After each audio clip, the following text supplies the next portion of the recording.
The door to Blackridge Ranch swung open hard enough to crack against the wall, and every man in that cold kitchen went still. Raines stood in the frame like he owned the place, because he believed, down to his marrow, that he already did. He dropped a folded document onto the table in front of Caleb Mercer without a word, then smiled the kind of smile that had nothing warm in it. "Bank called your note this morning," Raines said. "Funny thing I happen to own it now." Caleb's hand moved toward the paper. Raines put one finger on top of it. 11 weeks, he said. "Then this land, that barn, and every nail in this fence line belongs to me." He looked around the kitchen at the 22 hollow-faced men who had no other place to go, and his smile didn't change. You might want to start saying your goodbyes.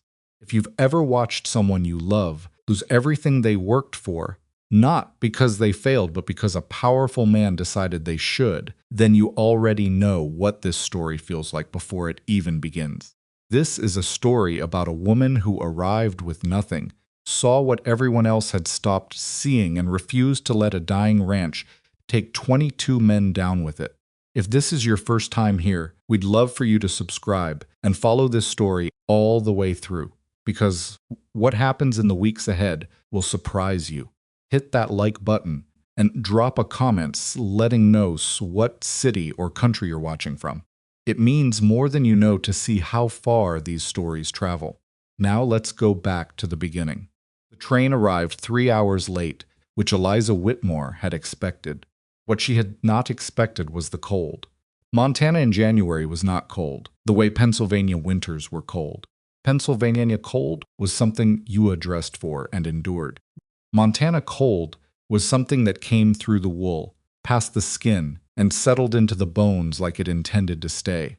By the time the train shuddered to a stop at the Billings Depot, Eliza had pressed herself into the corner of her seat, with her one trunk wedged against her legs and both hands tucked under her arms, and she was still shivering. She was 31 years old. She had a father's ledger book in her trunk, $42 in a money envelope, sewn into the hem of her traveling coat, and a letter from a man named Caleb Mercer that she had read so many times the paper had gone soft at the folds. The letter had been honest, which was the main reason she had answered it. He had not described himself as successful. He had not promised her comfort. He had written, plainly, that he ran a cattle ranch that was in serious difficulty, that he needed a capable partner more than he needed a wife in the romantic sense, and that if she came expecting an easy life, she would be disappointed, and he would rather she know that before the journey than after. Most women had not answered that letter. Eliza had answered it the same day it arrived. She had her reasons. They were practical reasons, which she made no apology for. Her father had died the previous spring, leaving behind a provisioning business she was not legally permitted to inherit because she was not a son, a stack of debts that ate most of what the business sold for, and a brother-in-law who had made it clear in a dozen small ways that her continued presence in the house was a burden on his generosity. She was not a woman who believed in waiting for circumstances to improve on their own. She had looked at the situation, assessed it clearly, and decided that a difficult marriage in Montana was a better option than a slow erasure in Pennsylvania. She stepped off the train carrying her own trunk. A man was waiting near the end of the platform, holding a piece of paper with her name on it in careful block letters. Eliza Whitmore. He was taller than she had imagined, lean in the way men get when they have been working too hard and eating too little, with dark circles under pale eyes and the kind of jaw that hadn't seen a razor in 4 or 5 days. He looked at her, and she looked at him, and neither of them said anything for a moment that stretched just long enough to be uncomfortable. "Mr. Mercer," she said. "Miss Whitmore." He reached for her trunk. She let him take it, not because she needed him to, but because she understood that men in difficult situations needed to feel useful, and she had learned early that it cost nothing to let them. Train was late. It was. "You eaten? Not since morning." He nodded like that settled something. "There's a place near the depot. Nothing fancy. Fancy isn't what I came for." He looked at her again, this time with something that wasn't quite surprise, but was close to it. Then he picked up her trunk and started walking, and she followed him. The meal was soup and bread, and it was hot, and Eliza ate all of it without apology. Caleb ate half of his and seemed to forget the rest of it was there. He was the kind of man who carried his worry visibly, not in words but in the way he held himself shoulders forward, jaw set, eyes that kept moving to the window and back. She had seen that look on her father in the last year of his life, when the provisioning business started losing ground, and he couldn't figure out why. She knew what it cost a man to carry that kind of weight in public. "How bad is it?" she said. Not a question, a statement with room in it for an honest answer. He looked at her across the table. Most people, she had noticed, expected some softening before the hard part of a conversation. He seemed to appreciate that she hadn't offered any. "Bad," he said. "Debt to the bank is substantial. I've got 22 men I can't pay full wages, haven't been able to for 4 months. Feed costs went up in the fall and the cattle price dropped. Winter came early. He picked up his spoon and set it down again. I've been managing, but managing isn't the same as fixing." "No," Eliza said. "It isn't. I'm not going to pretend the ranch is something it isn't right now. I don't need you to." She folded her hands on the table. "The letter was honest. That's why I came. Honest problems can be worked with. It's the ones people dress up that cause real trouble." He watched her. She let him watch. "You said your father ran a provisioning business," he said finally. "He did. For 23 years. I worked beside him for 15 of them." She paused. "I can read a ledger. I know supply chains. I know what things cost and what they're worth and where the difference usually disappears to." She let that land. "And I know how to cure meat." Something shifted in his face. Small, but she caught it. "The smokehouse," she said. "How did you—" "Your letter mentioned the old smokehouse. The way you mentioned it told me you'd stopped thinking of it as useful." She tilted her head slightly. "I'd like to see it before I decide anything." "Before you decide whether it's worth saving," she said. "The smokehouse. Before I decide that." He stared at her for another moment. Then something happened in the corners of his mouth that wasn't quite a smile, but might have been the memory of one. "All right," he said. The ride out to Blackridge took most of 2 hours, and Caleb didn't talk much, which suited Eliza fine. She spent the time watching the land. Even under a foot of snow and a sky the color of pewter, she could see the shape of it, the way the valley cupped slightly, how the creek ran along the eastern edge, where the wind broke against the ridge and left pockets of relative calm. Her father had taught her to read land the way some men read weather, to look for what a place could do rather than what it looked like right now. Montana, she thought, had real potential, but it had been used badly. The ranch itself was worse than she had expected and better than she had feared. The main house was solid timber construction, good bones, windows intact.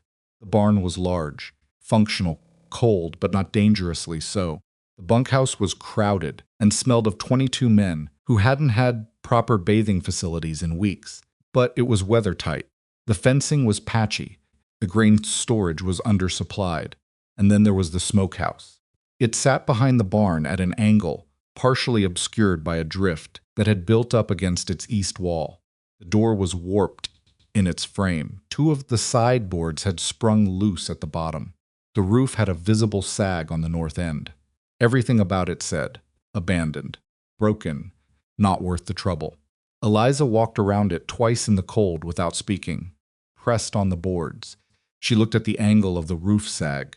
She opened the warped door and stepped inside, and she stood in the dark interior for a long moment while her eyes adjusted, cataloging everything she saw.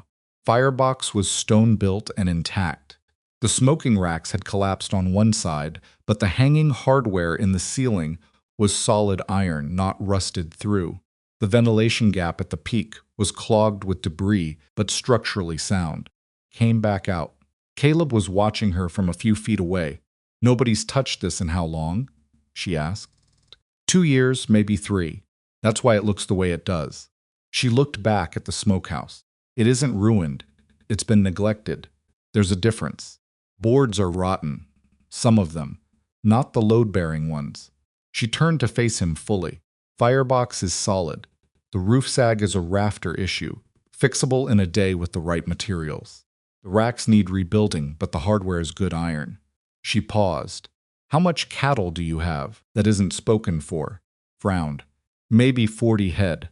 And what's your beef getting per pound at current market? He told her. She did the arithmetic in her head, the way her father had taught her not just the raw numbers, but the margin, the processing cost, the transport, the market premium for quality cured product versus raw sale. If we cure and sell, she said slowly, properly, with good smoke and the right salt ratios, you're looking at 2 to 3 times the price per pound. He looked skeptical, not hostile. She could work with skeptical. We'd need to fix the smokehouse first, he said. We need to fix the smokehouse, yes. And we need salt, hardwood, and a man who can rebuild a rack, and someone who knows how to keep a fire going at the right temperature for 12 hours straight. She paused. I know the process. I've supervised curing operations since I was 16 years old. I'm not guessing. The silence between them was the working kind, the kind where a man is calculating rather than dismissing. The bank gives us 11 weeks, he said quietly. Maybe 12 if I talk to them right. 11 weeks, she said, is what we have. You're not scared of that? She looked at him steadily. She had been scared for most of the past year. She had been scared when her father was dying and the business was slipping, and there was nothing she could do but keep the books straight and pretend to everyone that things were manageable. She had been scared on the train coming west, alone, going toward a stranger and an unknown place, because the known place had nothing left to offer her. She was still scared. She simply didn't think fear was useful information, a conversation like this one. Being scared doesn't fix anything, she said. Let's get to work. The 22 ranch hands were told about Eliza Whitmore over supper that evening, told specifically that Caleb's mail-order bride had arrived and would be staying. The silence that followed was the kind that has texture. Eliza sat at the end of the table farthest from the door and ate her food and said nothing for the first 20 minutes. She listened. Men who believed they weren't being paid attention to talked more honestly than men who knew they were being watched, and she had learned that the first listening was the most important one. What she heard was fear dressed as resentment. 22 men who had already reduced their expectations to the minimum: enough food, enough heat, enough hope to get through one more week, and who were calculating, each in his own quiet way, whether she was going to be one more drain on a system already running dry. A man named Wade, who she would later learn was the foreman, said nothing at all. He ate. He watched her the way a man watches a problem he hasn't figured out yet. A younger man, maybe 19, with ink-stained fingers and a habit of turning his cup in circles, caught her looking at him and looked away quickly. After supper, when most of the men had drifted back toward the bunkhouse, Eliza carried her own plate to the wash basin and washed it herself. Then she turned and found Wade Mercer, Caleb's cousin. She'd been told, standing in the doorway watching her. You're not what they were expecting, he said. What were they expecting? He shrugged one shoulder, soft, scared. Someone who'd last a week and take the next train back east. I'm not soft, she said, and I already took the last train west. I'm not in the habit of going backwards. He studied her for a moment. Then he said, the smokehouse can't be fixed. I walked through it this afternoon, she said. It can. Boards rotten. Some boards. Not the structure. She dried her hands on the rough cloth hanging by the basin. I'm not asking you to believe me. I'm asking you to come look at it with me tomorrow morning and tell me if I'm wrong after you've looked. Another pause. A long one. What time? He says, and finally. Before the light gets too flat, she said. First thing. He nodded once, small, grudging. The kind of nod that doesn't commit to anything, but doesn't close the door, and walked out. Eliza stood in the empty kitchen for a moment, alone. Through the wall, she could hear the low murmur of men's voices from the bunkhouse. Outside, the wind had come up again, pressing against the windows. The cold was working its way through every gap. She thought about the smokehouse. She thought about the firebox, solid and intact under years of dust. She thought about 40 head of cattle and what they could become if someone worked them right, and about 11 weeks that felt like not enough time and might actually be exactly enough if they didn't waste a single day. She wasn't going to waste a single day. She went to find Caleb to tell him they would need to order salt by the end of the week. The salt arrived on a Thursday, 2 days later than Eliza had asked for, and 1 day later than she had planned for, which meant they lost a full morning of prep time, and she had to recalculate the first batch size down by 30 pounds to account for the delay in the brining process. She didn't complain about it. Complaining about supply delays was like complaining about the whether it used up energy that could go toward solving the actual problem. Wade had come to look at the smokehouse the morning after first supper, as promised. He had walked through it the same way. Eliza had pressing boards, testing the iron hardware, crouching to look at the base of the firebox. He didn't say much while he was doing it. When he came back out, he stood in the cold for a moment, with his arms crossed and his breath making small clouds in the air, and Eliza waited. "Rafter on the north end needs replacing," he said finally. "2 of those boards on the east side are gone. The rest of it—" He stopped, started again. "The rest of it's better than it looks." "Yes," Eliza said. "It is." He glanced at her sideways. "Still don't know if this works." "Neither do I," she said. "But I know it won't work if we don't fix the rafter." He almost smiled. Not quite, but almost. He fixed the rafter himself, with a younger hand named Derry, helping him lift the timber into place. It took most of a day and cost Wade 3 fingers' worth of skin from his right hand when the timber shifted unexpectedly, and he swore loud enough that Eliza heard it from inside the barn 40 feet away. But by evening, the roof line was straight and the north end no longer sagged. The smoking racks were a different problem. The original hardware, the iron hooks and crossbars set into the ceiling, was good, as Eliza had told Caleb. But the wooden racks themselves had collapsed on one side and warped on the other, and rebuilding them wasn't a matter of just cutting new boards. The design mattered, the spacing mattered. The airflow through the racks determined whether the smoke moved evenly through the hanging meat or pooled in pockets that would leave some sections undercured and others overdried. She had seen her father lose an entire batch of venison that way, early in his business, before he understood that a smokehouse was as much about engineering as it was about fire. The young man with the ink-stained fingers was named Nolan Price. She had watched him over those first 2 days and noticed things: the way he measured twice before cutting anything, the way he made small, careful marks with a piece of charcoal before committing to a line, the way his hands were steadier than his nerves. He reminded her a little of herself at 19, before she had learned to hide the uncertainty under something that looked more like confidence. She found him in the barn on the second morning, mending a harness with the focused attention of someone who treated small tasks like they mattered. "Nolan," she said. He looked up. "Ma'am, I need someone who can build to a measurement and stick to it. Wade tells me you're good with your hands." He blinked. "Wade said that?" "He said you were the least likely to cut something wrong twice." She let that sit for a moment. "I'm going to take that as a recommendation." Something moved across his face, not quite pride, but the precursor to it. Place where pride starts before a person believes they've actually earned it. "Mo, what do you need built?" She spread her rough sketches on the workbench beside him and explained the rack design, the spacing, the airflow logic. He listened without interrupting, which she appreciated. When she finished, he looked at the sketches for a long moment, turning one slightly to get a better angle. "Gap between the horizontal bars," he said.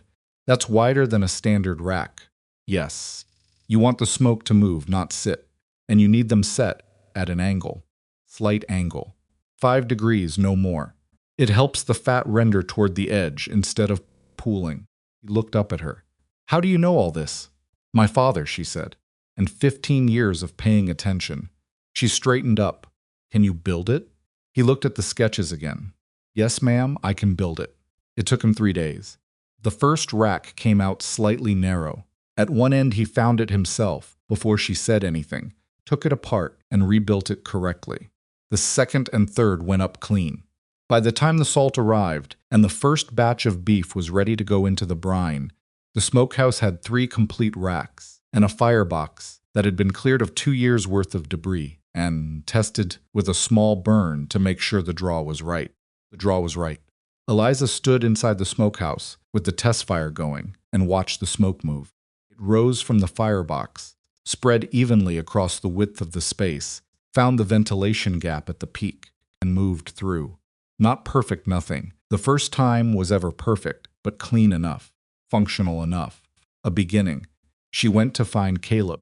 He was in the main house, at the desk, in the small room off the kitchen that served as an office, going through papers with the expression of a man reading bad news he already knew about. The desk was covered in ledger sheets and correspondence, and the oil lamp on the corner was burning low. He didn't hear her come in, and for a moment she stood in the doorway and just looked at the mess of it, the papers, the lamp. The tired set of his shoulders and felt something that wasn't quite sympathy and wasn't quite irritation, but was somewhere between the two. She had her own complicated feelings about men who let paperwork become a symbol of defeat rather than a tool to work with. "The smokehouse is ready," she said. He looked up. Some of the fatigue left his face, replaced by something guarded that might have been hope if he had let it be. "Already?" Nolan built good racks. The firebox draws clean. She came into the room and looked at the papers on the desk without asking permission. Her father had always said that a person who was afraid to look at numbers was a person already losing to them. "What's the current position?" He hesitated. Most men hesitated when a woman asked to see the books. "It isn't," he started.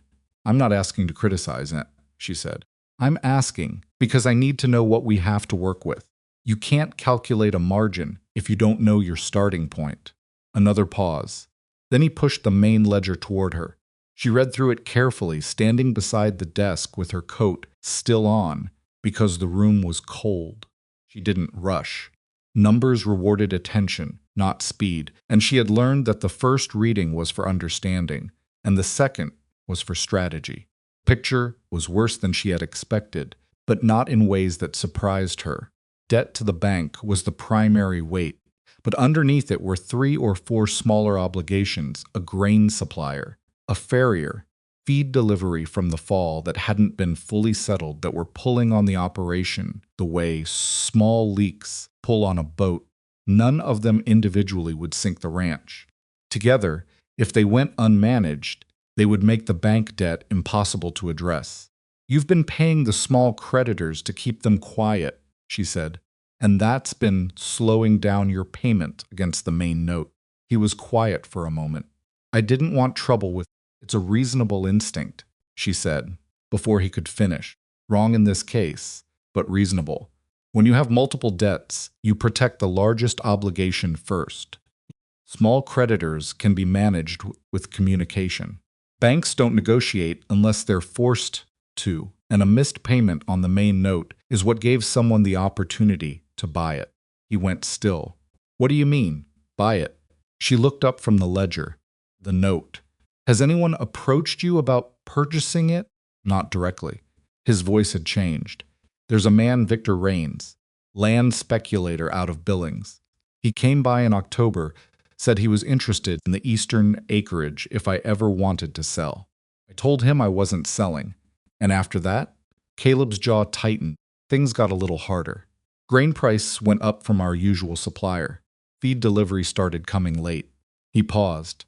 "I thought it was just circumstance." "It might have been," Eliza said. She looked back at the ledger. "Might not have been." She closed the book carefully. "What do you know about this Raines?" "He's been buying up land around the territory for the past 5 or 6 years. Smaller operations, mostly places that got squeezed after a bad season or two. He buys low when they're desperate, turns around and sells or leases high once the land is his." Caleb's voice was flat now, the particular flatness of a man who has already thought through a bad scenario and doesn't enjoy confirming it out loud. "He's patient. That's what people say. He's got money and he's patient, and he waits." "Has he been waiting for Blackridge?" Caleb looked at her across the desk, and she saw it in his face, then the thing he had been carrying since before she arrived, heavier than the debt and harder to put down than the failed feed deliveries and the late grain and all of it. The suspicion that this wasn't just bad luck, that someone had a hand in it. I don't know, he said. I don't know what I can prove. We don't need proof yet, she said. We need to move faster than he expects us to. She straightened up. First batch goes into the brine tomorrow morning. If everything holds, we'll have product ready to test in 8 days. And if the first batch doesn't work, then we learn what went wrong and fix it on the second batch. She picked up the lamp and turned the wick up slightly, pushing back the shadows. We have 11 weeks, Caleb. That's long enough if we don't spend time being afraid of failing. He looked at her for a long moment in the better light. She couldn't tell what he was thinking, and she didn't try to guess. All right, he said. The first batch went into the brine the next morning, 38 pounds of beef, from 2 of the younger steers, and Eliza supervised every step of it herself. Salt ratios. She had her father's formula memorized, not written down anywhere, just held in her head the way certain things get held when you've used them enough times that they become reflex. The brine had to be strong enough to penetrate the muscle fiber without drawing out so much moisture that the finished product became brittle, and the balance was not a forgiving one. Too weak and you got spoilage, too strong and you got something that tasted like a salt lick and sold for nothing. The men watched from a distance the first morning. Some of them tried to make it look like they weren't watching, but a ranch in winter didn't generate that much interesting activity, and a woman doing something none of them had seen done before was hard to look away from. Wade watched the most openly, which she respected. He wasn't pretending he wasn't interested. He just stood by the barn door with his coffee cup and watched. And when she looked over at him, he didn't look away. Temperature of the brine matters, she said, loud enough for him to hear without having to shout. Too cold, and the absorption is slow. Too warm, and you start breaking down the surface tissue before the interior is penetrated. He walked over. How do you test it? She showed him the way the salt dissolved at different temperatures, the rough feel test on a sample piece, the color change at the surface that told you the brine was working correctly. He didn't say much while she showed him, but he watched everything with the close attention of a man who files information away for later use. She appreciated that too. By midday, Nolan had the first pieces hanging on the upper rack, properly spaced. By mid-afternoon, Eliza had the fire going at the right temperature, low and steady, not the roaring heat of a cooking fire, but the patient smolder of a curing fire. Hardwood underneath, with some green wood layered in to produce the thick, sweet smoke that would do the actual work. She sat beside the firebox for the first 2 hours herself, feeding it carefully, adjusting the draft, watching the smoke behavior inside the chamber. It wasn't comfortable work. The smokehouse was warm once the fire was going, but warm in the way a crowded room is warm, close and thick, and smelling of wood smoke and raw meat and the particular sharp scent of salt-wet beef. By the second hour, her eyes were watering, and her back ached from crouching beside the firebox, and she was thinking about her father's operations back in Pennsylvania. The 2 assistants he'd always hired to manage the fire through the night, the way the finished product had smelled when they opened the house in the morning, that deep, rich, layered smell that meant everything had gone right. She hadn't realized, until right now, how much she had missed that smell, how much she had missed having work that meant something immediate and measurable. Around mid-afternoon, Nolan appeared at the smokehouse door with a tin cup of coffee and set it on the ledge beside her without saying anything. She picked it up. "Thank you." Wade sent it, he said. He didn't want to say that, but she almost laughed. "Tell Wade I said thank you anyway." The first batch came out on the 8th day. Eliza pulled the first piece herself, pressed it, checked the color all the way through, and cut a thin slice from the center. The interior was the deep red-brown it was supposed to be, consistent from edge to center, no gray or pale patches that would indicate incomplete penetration. The surface had the right dry firmness. The smell was right. She carried a piece to the main house and put it on the kitchen table and told Caleb to taste it. He did. He chewed, slowly, and his expression shifted through something she didn't know how to read, and then he swallowed and was quiet for a moment. Good, he said. It should be. No, I mean, he looked at the piece in his hand. That's genuinely good. That's not just functional. That's something you could sell at a premium, she said. Yes, I know. He looked up at her with something that was almost a smile and almost something else, something harder to name. You've done this before, many times. She sat down across from him, but never with this much at stake. He nodded slowly. How much can we produce before the deadline? That depends on how many head you're willing to process and how fast we can turn the smokehouse around between batches. Each run is 8 days minimum. We can do 2 runs simultaneously if we stagger the start dates. She had been calculating this for days, running the numbers in her head during the quiet hours. If we process 25 head over the next 6 weeks and the price holds where it is, we have a chance. Not a comfortable chance, but a real one. And if something goes wrong, she met his eyes, then something goes wrong. We deal with it then. The truth was she had been doing the mathematics of risk in her head since the first day, and the picture it produced was not a comfortable one. They were operating on almost no margin for error. One bad batch, one supply disruption, one unexpected cost could tip the balance the wrong way. But she had also learned, in her father's business, that too much attention to risk paralyzed action, and paralysis was always more dangerous than forward motion. She didn't tell Caleb all of this. He was already carrying enough. The word spread through the ranch the way good news always spreads sideways through small channels, in the way one man mentioned something to another without making a point of it. By the second day after the first batch came out, everyone on the ranch had found a reason to come through the kitchen and try a piece of the cured beef, and the reactions were consistent enough that Eliza stopped finding them remarkable and started treating them as data. Even the skeptical ones, the men who had watched the smokehouse restoration with the polite doubt of people who have been disappointed before, ate the beef and got quiet in the particular way people get quiet when something exceeds what they expected. Didn't fix anything. One successful batch was not 11 weeks of payments. She was clear-eyed about that. But it changed the temperature in the bunkhouse, and she felt it a shift from the low-grade tension of men waiting for the worst, to something that wasn't quite optimism, but was, at least, attention. They were paying attention to what she was doing, in a way they hadn't been before.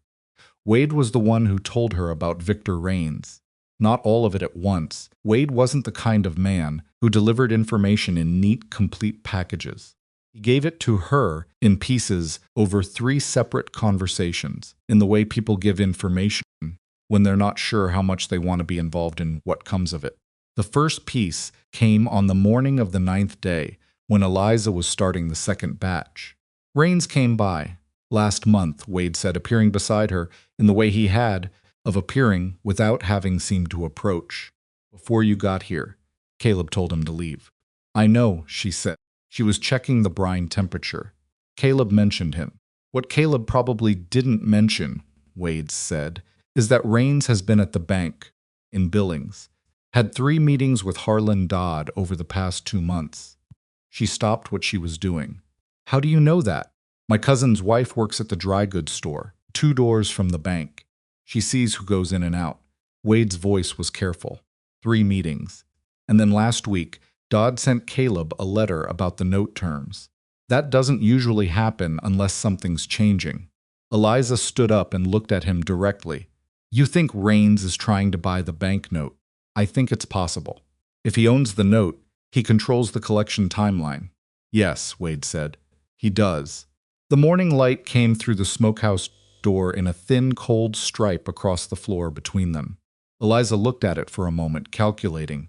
Does Caleb know about the bank meetings? She asked. Told him this morning. He wants to. Wade stopped. He wants to do something direct, she said. He's not a man who waits well when he thinks someone's coming at what's his. She understood that. She even respected it, in the abstract. But direct action against a man like Rains, without proof and without leverage, would accomplish nothing except giving Rains a reason to accelerate his timeline. "Don't let him do anything direct yet," she said. "Tell him I want to talk to him tonight." She went back to the brine. Wade watched her for a moment longer than was strictly necessary, and she thought she saw something in his face that might have been reassessment, the slight recalibration that happens when a person decides someone is a different kind of problem solver than they initially assumed. He left without saying anything else. The conversation with Caleb that night was the hardest one they'd had so far. Not because he was hostile, he wasn't, but because he was the kind of man whose first instinct when threatened was to move toward the threat rather than around it, and asking him to move around it went against something deep in him that didn't have a name but had a lot of force. "He's going to take the note," Caleb said. He was standing rather than sitting, which told her something about where his energy was. "He may already have," she said. "We don't know. Then I should go to Dodd and what?" She kept her voice even. "Demand that Dodd not sell? Dodd doesn't owe you loyalty. He owes you a legal obligation, which is different and considerably less reliable." She watched Caleb's jaw work. If Rains has the note, confronting Dodd tells Rains that you know. And if Rains knows you know, he adjusts his timeline. Right now, the fact that we're not sure what he knows is an advantage. Small but real. Caleb put his hands on the table. "So we do nothing. We do exactly what we've been doing," she said.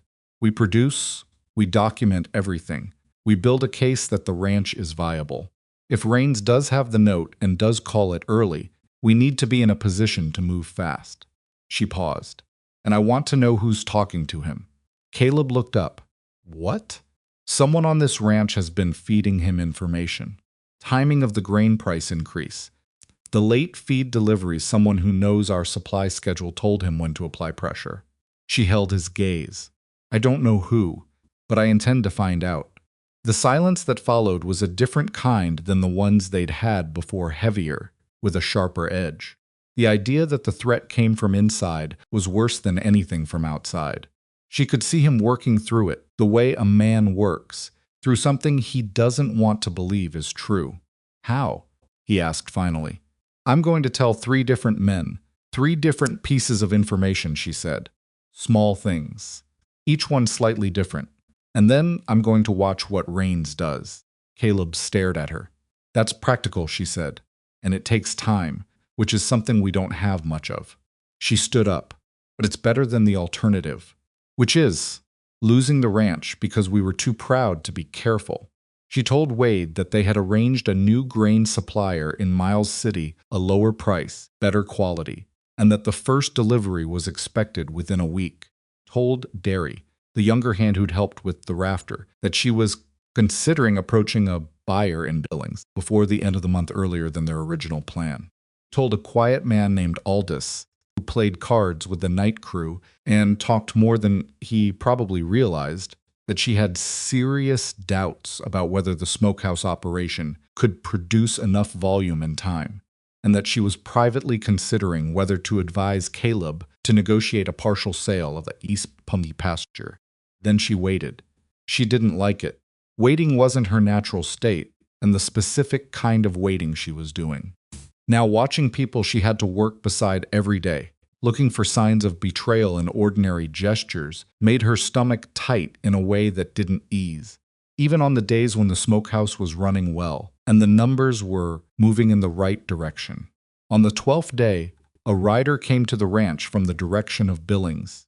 He didn't stop at the main house. He turned before he reached the gate, as if he'd thought better of it, and rode back the way he came. Eliza was the only one who saw him from the kitchen window. She watched him go, and then she went to find Aldous.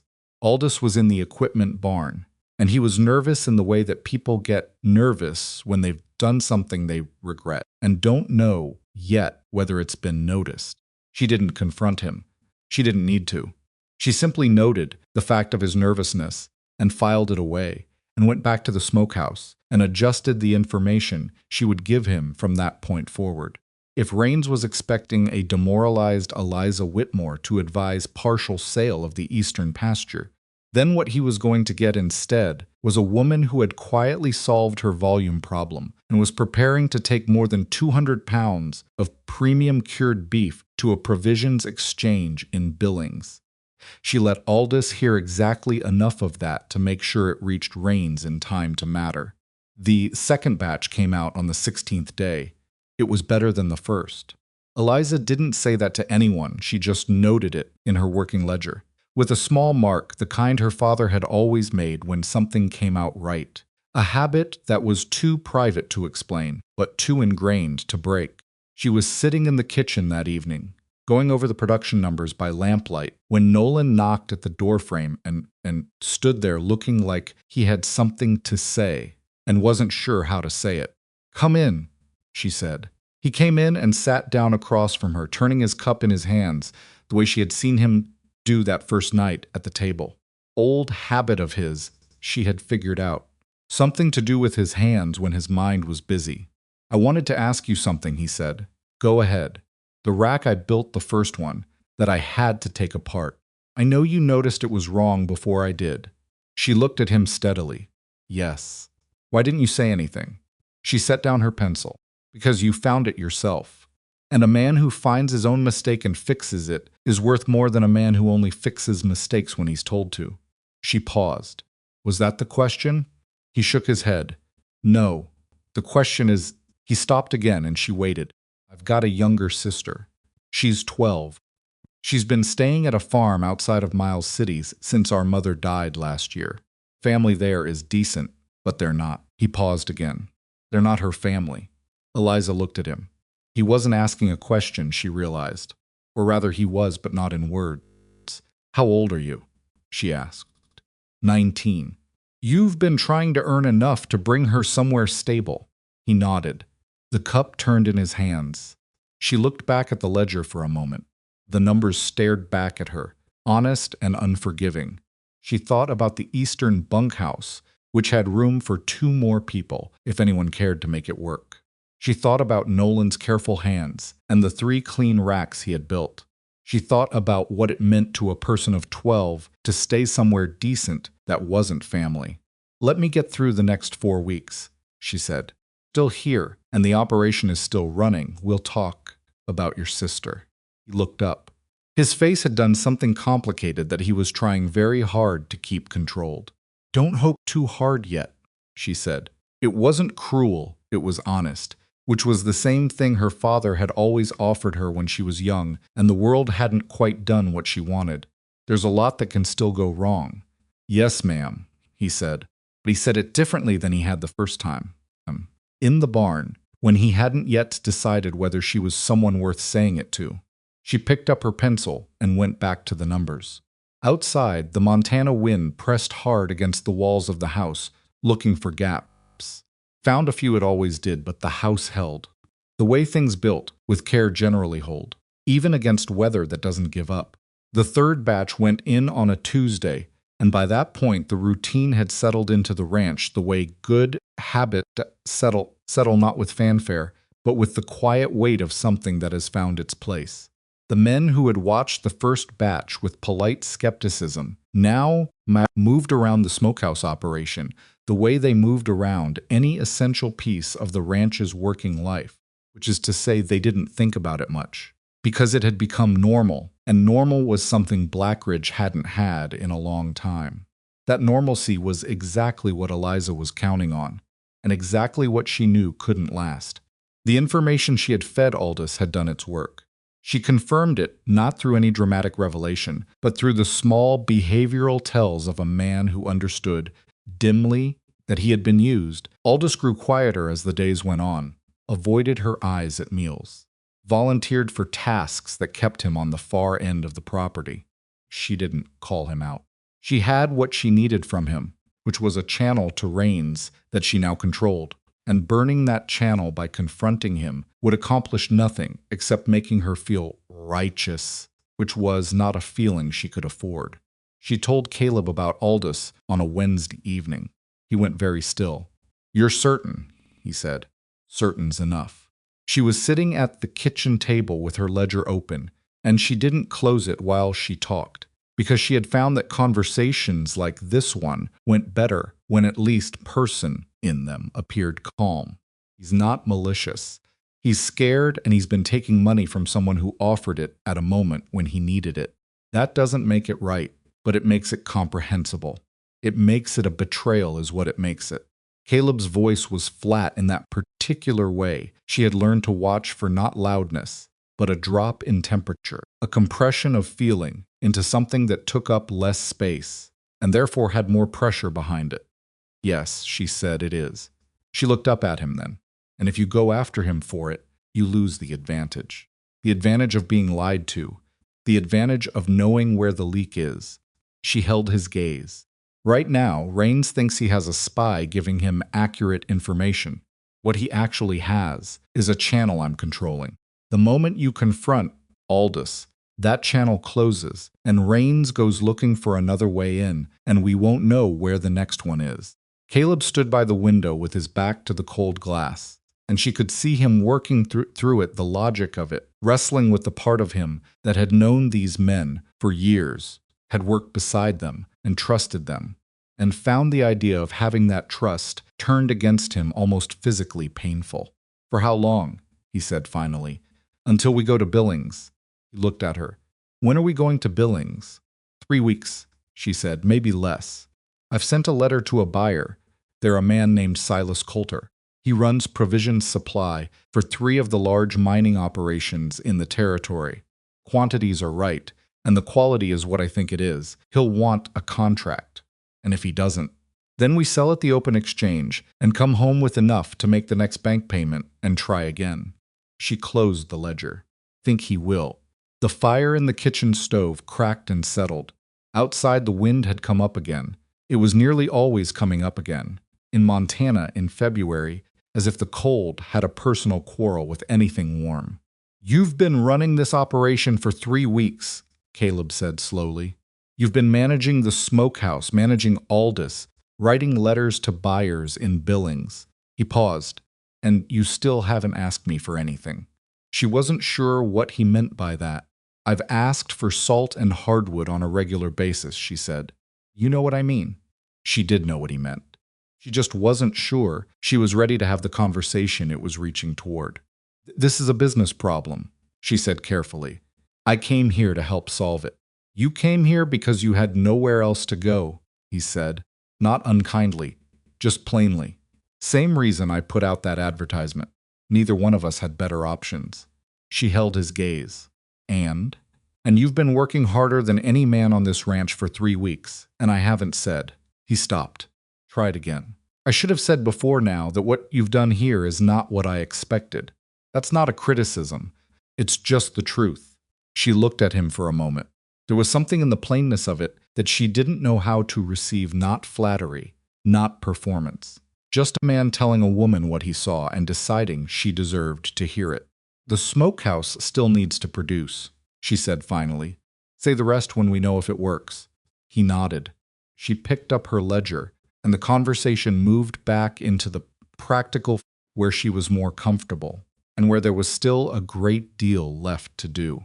The letter from Silas Coulter arrived 9 days later. It was short, businesslike, and asked her to bring samples and production records to a provisions exchange he was attending in Billings on the 22nd of February. He would have 2 hours available. He was not committing to anything until he saw what they had. Eliza read the letter twice and then set it on the table and went to find Wade. We need the best 60 pounds we can pull from the current run, she said. Not the first pieces off the rack, the ones that have had the full time. I want the color consistent and the surface firm but not over-dried. Wade looked at her. You got a buyer interested. I have a buyer willing to look. She put her hands on her hips, which means we need to look like what we actually are, not what we were 3 weeks ago. There's a difference. Yes, and Coulter is experienced enough to know it. Wade squinted slightly. What's he buying for? Mining operations. He needs reliable supply for crews that can't get to a butcher every week. Cured product is exactly what they need, shelf-stable, protein-dense, transportable. She had thought through this carefully, the way she thought through everything. in the margins of the working day when other people thought she was just watching the fire. If he signs a contract, we don't just make the bank payment, we make all the payments. Wade was quiet for a moment, and if Rains has already gotten to him, she looked at him. It was a question she had been turning over since the letter arrived. Rains operated throughout the territory. He had money, and he had time, and he had the kind of reach that came from both. It was not impossible that he had already tried to poison the Billings market against Blackridge. Then we deal with that in Billings, she said. We can't solve a problem we don't know the shape of yet. He nodded slowly. Then I'll pull the best pieces myself. I know you will. They left for Billings on a Thursday, before light, with 62 pounds of cured beef packed in a clean-lined box that Eliza had built herself from fresh-cut boards, sealed with rendered fat at the joints to keep the temperature consistent during the 2-day journey. Caleb drove. She sat beside him, with the box behind the seat and her working ledger and production records in the leather case on her lap. She had not slept well. She didn't tell Caleb that. He hadn't slept well either. She could tell by the way he handled the reins. Slightly more tension in his forearms than usual, and she didn't see the point in two people being uncertain together, out loud, when there was already plenty of uncertainty to go around. The first day of the drive was uneventful, which should have been a relief, and was instead just a different kind of tension, the kind that comes from waiting for something to happen. The road was frozen solid and passable. The horses were sound, and the weather held flat and gray in that particular Montana, way that was neither threatening nor welcoming, just indifferent. They stopped at a way station that night that had 3 other travelers in it, strangers, and Eliza sat in the corner by the stove and went over her production numbers one more time while Caleb ate and talked to one of the other men about the state of the roads south toward Crow Agency. She wasn't listening to the conversation. She was reviewing her margin calculations, her quality documentation, the brief narrative description she had written about the curing process that she intended to give Coulter alongside the numbers. Her father had taught her that a buyer needed to understand a process to trust it. Numbers could lie, or could be made to seem like they did. But a clear, detailed explanation of how something was made, the specific choices, the reasons behind them, the honest acknowledgement of what had failed and what had been corrected, that was harder to dismiss. She had written about the first rack that Nolan had to rebuild. She had written about the 2 pieces from the second batch that she had pulled and discarded because the color wasn't consistent. She had written about the adjustments she had made to the firebox draft on the 3rd batch and why those adjustments had produced better results. A buyer who was paying for reliable supply needed to know that the person consulting to him understood failure well enough to correct it. Caleb looked over at her at some point in the evening and said, "You should eat something." In a moment. "You said that an hour ago." She looked up. He was watching her with the particular expression she had come to recognize, not concerned exactly, because concern had a softness to it, and Caleb wasn't a soft man, but attentive. The expression of someone watching a person push harder than they probably should and not being sure whether to say so.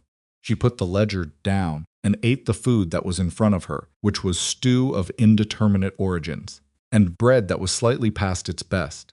It was hot, which was the main thing, and she ate all of it. "Better," he said. "Don't," she said. "Don't what?" "Don't manage me." She said it without heat. "I'll eat when I need to eat. I know my own limits." He was quiet for a moment. Then fair enough. They reached Billings the following afternoon, checked into a clean but sparse boarding house 2 blocks from the provisions exchange, and Eliza spent the remainder of the day going over her presentation, until she could have recited it in her sleep. Provisions exchange was held in a large warehouse building near the rail depot, the kind of space that smelled permanently of burlap and sawdust and old transactions. Coulter's temporary office was a partitioned corner in the back, furnished with a table and 4 chairs and a kerosene heater that was doing its best against the cold draft coming under the door. Silas Coulter was smaller than Eliza had imagined from his letter. A compact man in his mid-50s, with a gray-salted beard and eyes that moved quickly and cataloged things with the economical efficiency of someone who had been making supply decisions for a long time. He shook her hand when she entered, which was not something all men did with women in a business context, and she took note of it without remarking on it. "Mrs. Mercer," he said. "Mr. Coulter." She set the box on the table.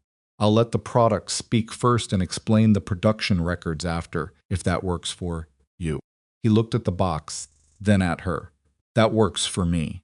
She opened the box and laid out 6 pieces, selected for consistency of color and surface quality, and then stepped back and let him examine them without comment.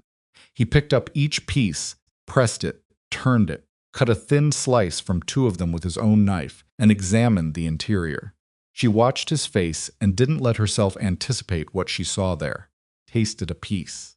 He chewed slowly, the way Caleb had that first time, and Eliza felt the same thing she had felt then, not quite nerves, but the close relative of nerves that lives just next door to them and is sometimes harder to manage. Coulter put the piece down. He looked at her. "How long did this run?" 8 days in the smokehouse. 3 days prior brining. Hardwood mix? Oak primary cherry for the last 4 hours of each run. It affects the finish flavor. He looked at the piece again. Not many operations bother with the cherry. Most operations are trying to produce volume. We're trying to produce value. He glanced at Caleb, who was standing slightly behind Eliza's left shoulder, and then back to her. "The records." She opened the leather case and laid out the documentation, the batch records, the weight logs, the quality notes, the ingredients sourcing, the description of the process adjustments. She had organized it in the order she knew a supply buyer would want to read it, starting with consistency data and working toward process. He read through it without speaking, and the silence had a quality to it that Eliza found difficult to interpret. She had stood in enough of her father's buyer meetings to know that silence could mean many things, and that filling it was almost always a mistake. She did not fill it. Caleb, to his credit, did not fill it either. Coulter reached the section she had written about the failed rack and the discarded pieces. Pause there. "Read it again." "You wrote about the failures," he said. "Yes. Most people don't do that. Most people are hoping you won't notice the failures," she said. "I'd rather tell you about them myself and explain what I did to correct them, because that's more useful to you than a clean record that makes you wonder what was left out." He looked at her over the top of the papers. Something had shifted in his expression, not dramatically, but in the way that happens when a person recalibrates their assessment of who they're talking to. Then the door to the partitioned office opened and Victor Raines walked in. He didn't look surprised to see them. That was the first thing Eliza registered, the deliberate absence of surprise on his face, which meant he had known they would be here, which meant Aldous had done his job one final time. The second thing she registered was the calculation in his eyes, as he looked at the product on the table and the papers in Coulter's hands, measuring, adjusting. "Silas," he said pleasantly, as if he were running into a friend at a social function. "Didn't realize you had another appointment today." Coulter looked at him with the neutral expression of a man who has done business with many different kinds of people and is experienced enough not to show surprise at any of them showing up anywhere. "Victor, I didn't realize you knew the Mercers." "We're acquainted," Raines said. He looked at Eliza with the particular smile of a man who has never had to be careful with a woman and doesn't intend to start. "Blackridge Ranch. Heard things have been difficult out there." "Things have been productive," Eliza said, pleasantly, meeting his smile with one of her own that committed to nothing. "Is that right?" He came to the table and looked at the product without being invited to. He was doing it to provoke. She understood that clearly, and she let him do it because any reaction she gave him would be information, and she had already given him enough of that through other channels. "You know, Silas, I've heard the Mercer operation is carrying considerable debt. Banknote is compromised. That kind of financial instabilities is not relevant to the quality of the product. Eliza said. Her voice was level. She did not raise it. She did not need to. Mr. Coulter is buying supply, not equity. The financial situation of the ranch doesn't change what's in that box. Raines looked at her with something different now, not dismissal, but the first real flicker of assessment. She was not doing what he had expected her to do, which was to become defensive or upset. Changes reliability, he said. If the operation collapses in 2 months, the operation won't collapse, she said. She reached into the leather case and took out a single additional document, the letter from the Miles City grain supplier, confirming their new arrangement, which she had secured 3 days before they left, specifically for this moment. She set it on the table in front of Coulter. We have secured forward supply contracts for our primary inputs through the spring. The operation is stable. Raines looked at the letter. A very small muscle moved in his jaw. Furthermore, Eliza continued, turning back to Coulter with the smooth unhurriedness of someone who has not been interrupted.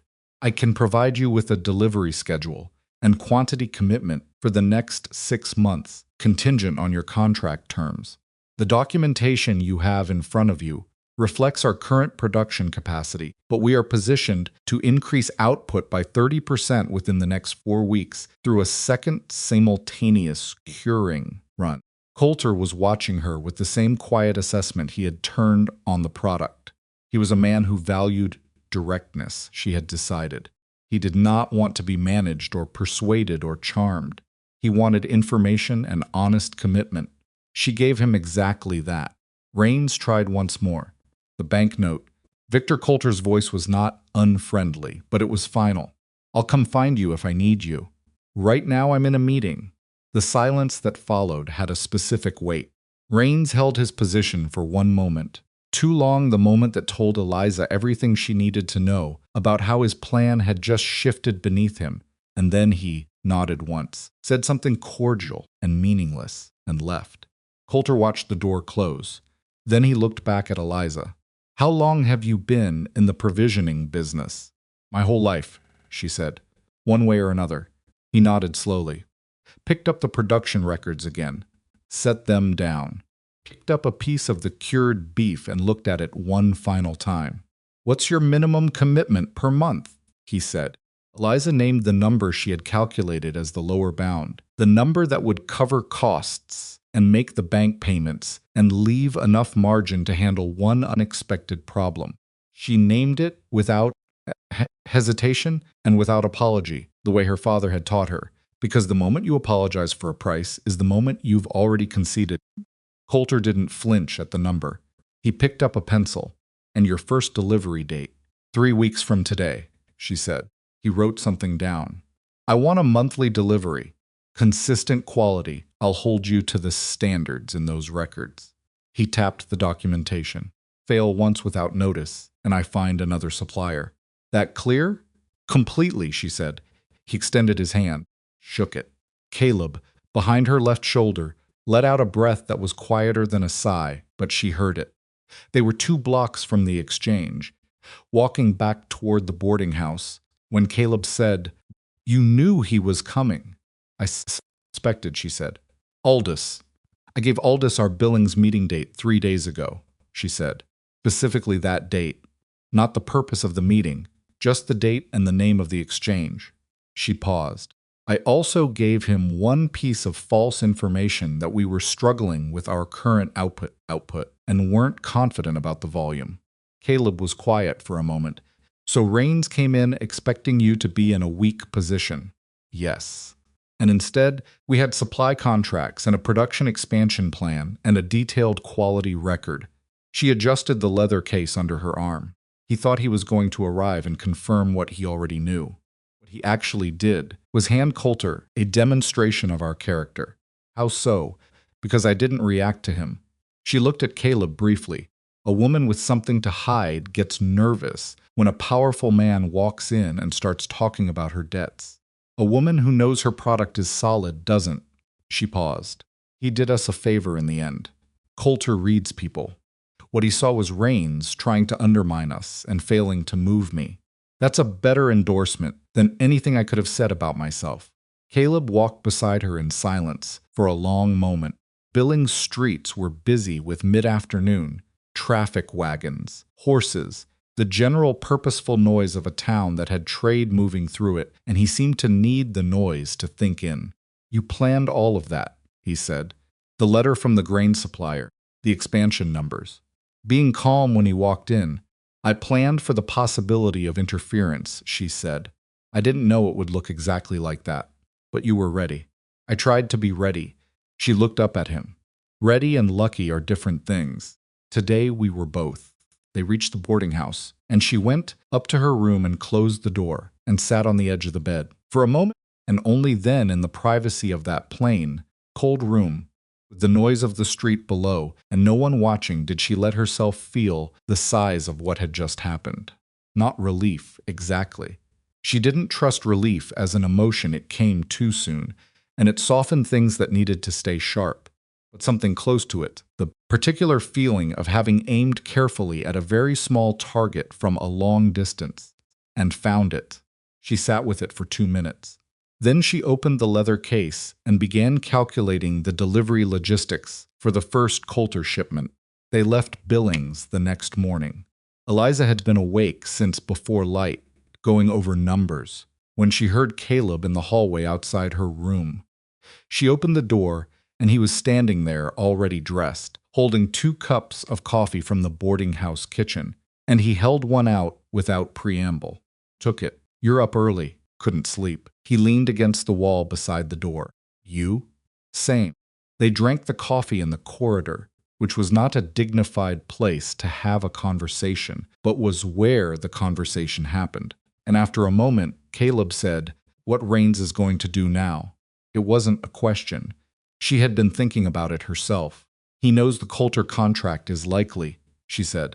"He knows his information channel from the ranch was being managed against him. He knows we're further along than he thought." She wrapped both hands around the cup.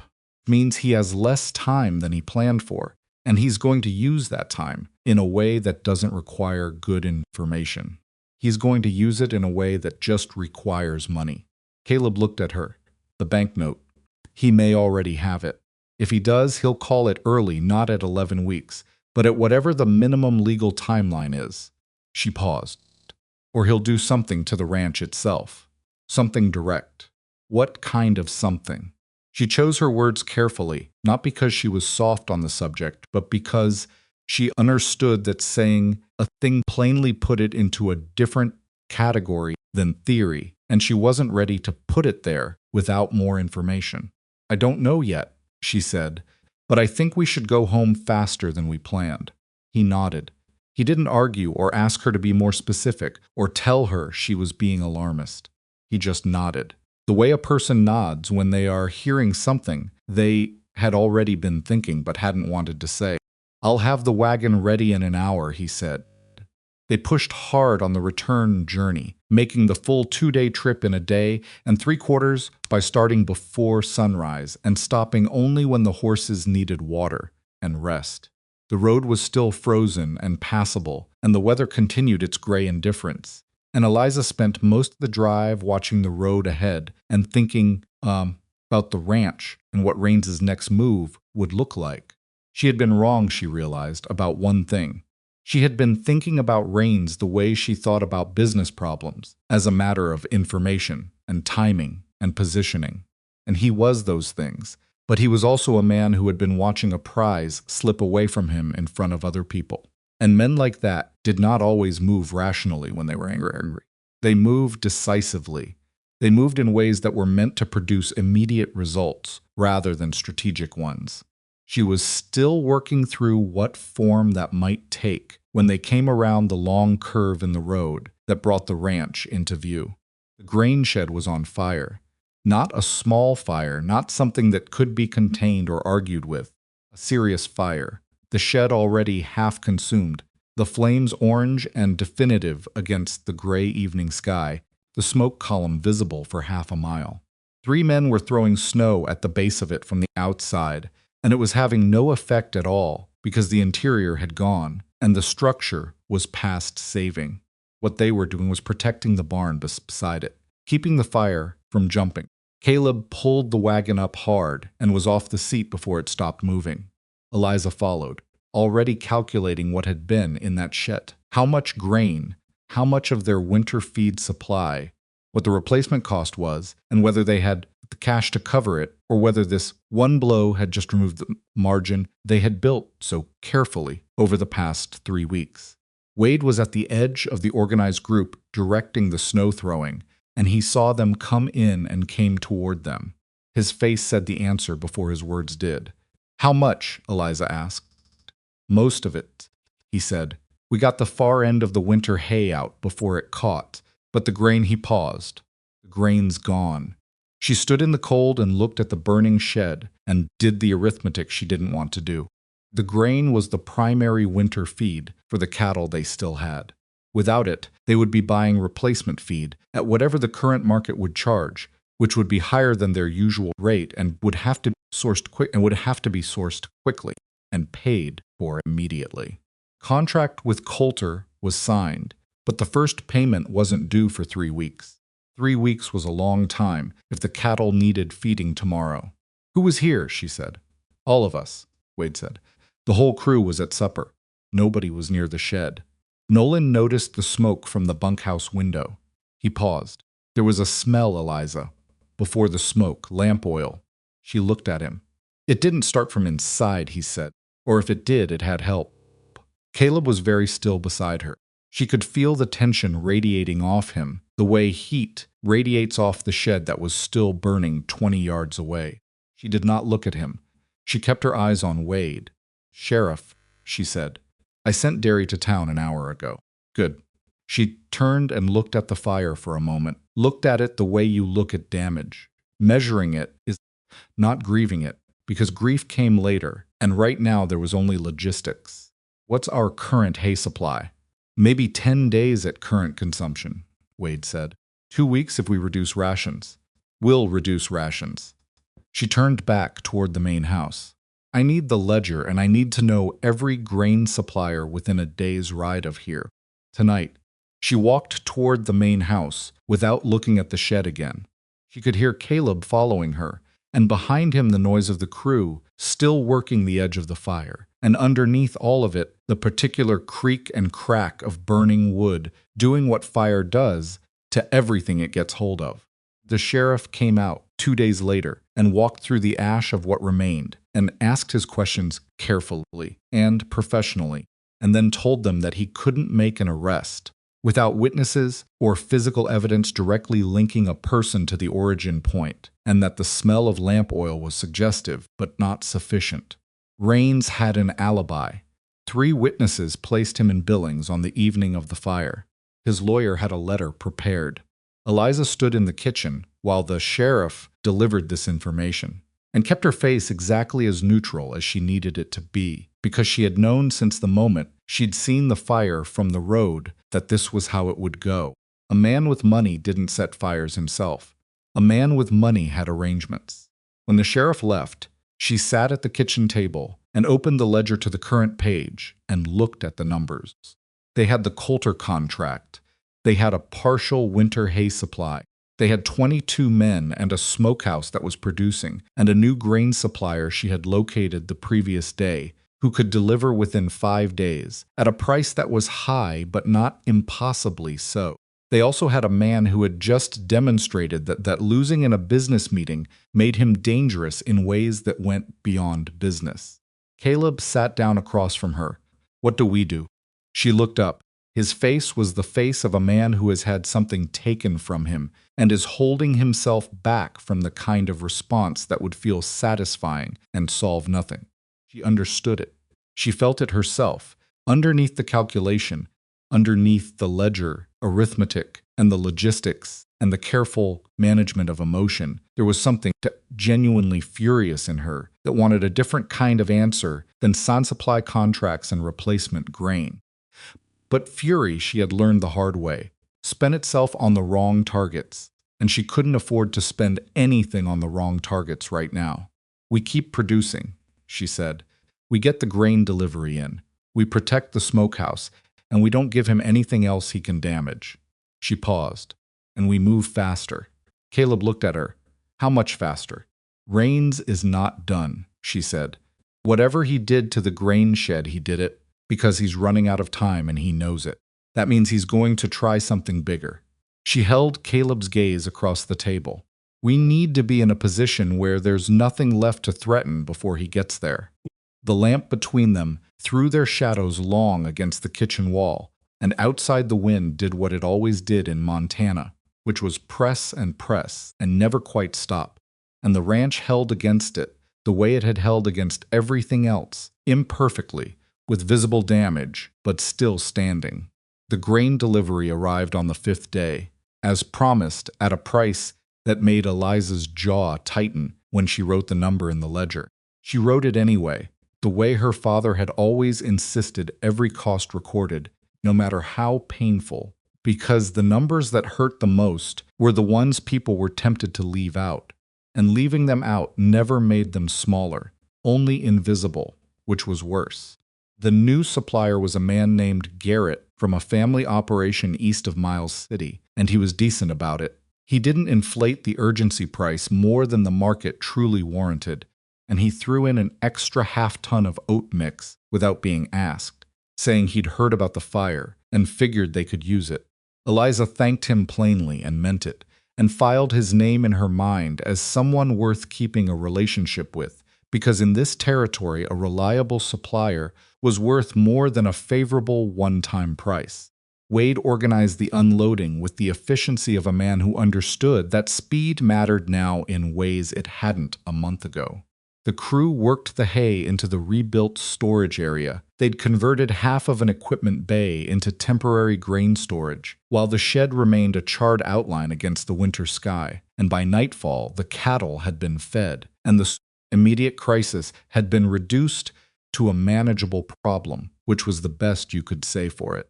That evening, Eliza sat with Caleb and went through the full financial picture without softening any part of it. The grain purchase had taken most of what they had in reserve.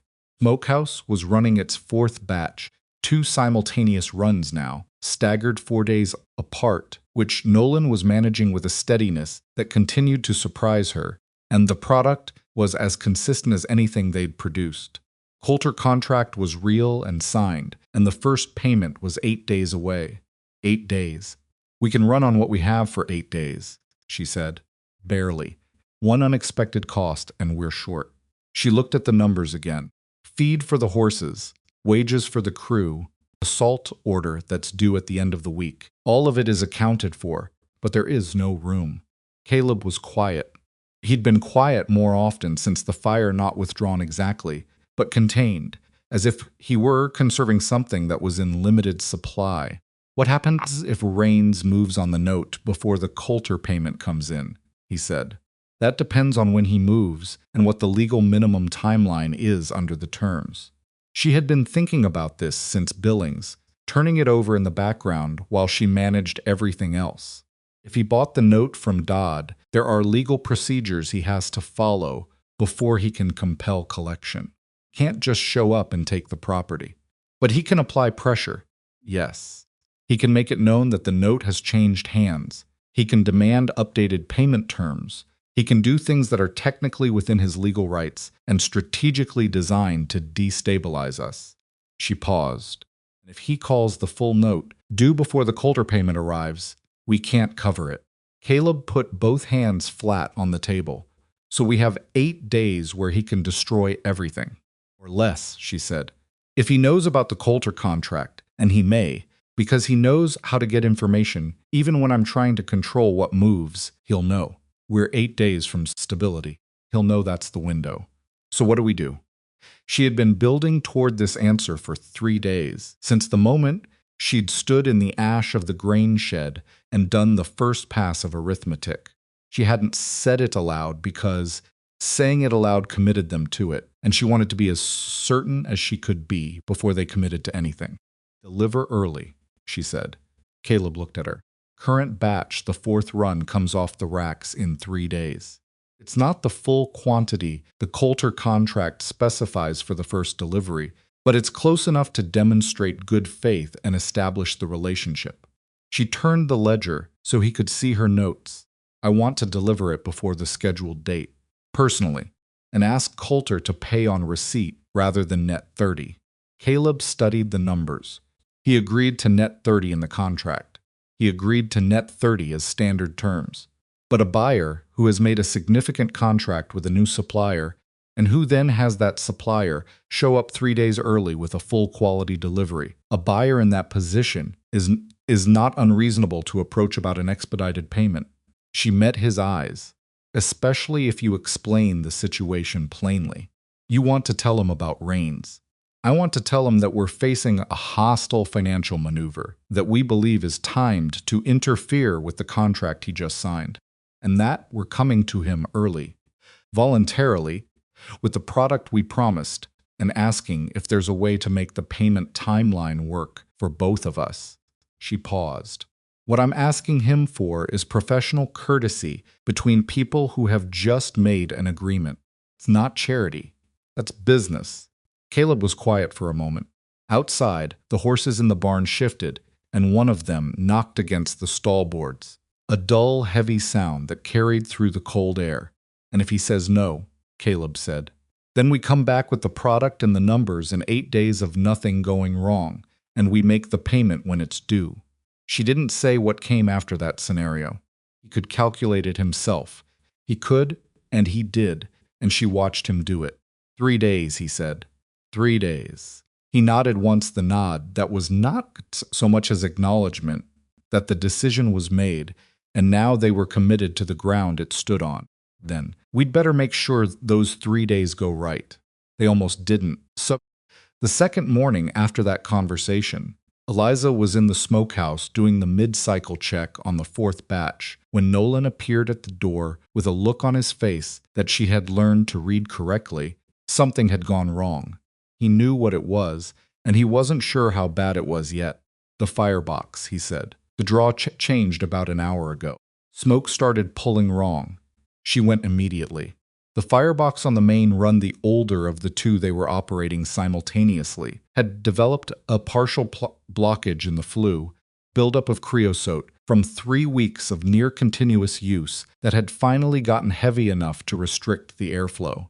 The smoke inside the smokehouse chamber had gone from its correct, even distribution to a slight pooling on the lower racks, which meant the pieces hanging there were getting uneven exposure. Not ruined, but not what they needed them to be. She made herself look at the problem clearly before she said anything, because panic was contagious in small operations, and she had no interest in infecting the crew 2 days before a critical delivery. How long has the draw been off? She said. Hour. Maybe a little more. He paused. I checked it at mid-morning and it was fine, so we caught it early. She looked at the pieces on the lower racks. Pull those 6 pieces off and hang them higher. Then we clear the flue. Clearing the flue means taking the fire down. I know that. If we take the fire down, the cycle restarts. I know that too. She was already calculating. The batch had been running for 4 days. Taking the fire down and clearing the flue and restarting would add time to the cycle, not enough to ruin the cure, but enough to push the completion date by at least a day, possibly 2. How long to clear it? Couple of hours, maybe 3. She looked at the firebox, the smoke, the hanging pieces. She thought about the delivery date and the Coulter payment and the 8 days that had just become 6. Start on it now, she said. I'll take the fire down. Stayed with it herself for the next 3 hours, working the flue with Nolan beside her. Neither of them talking much because the work required attention, and the space didn't reward conversation.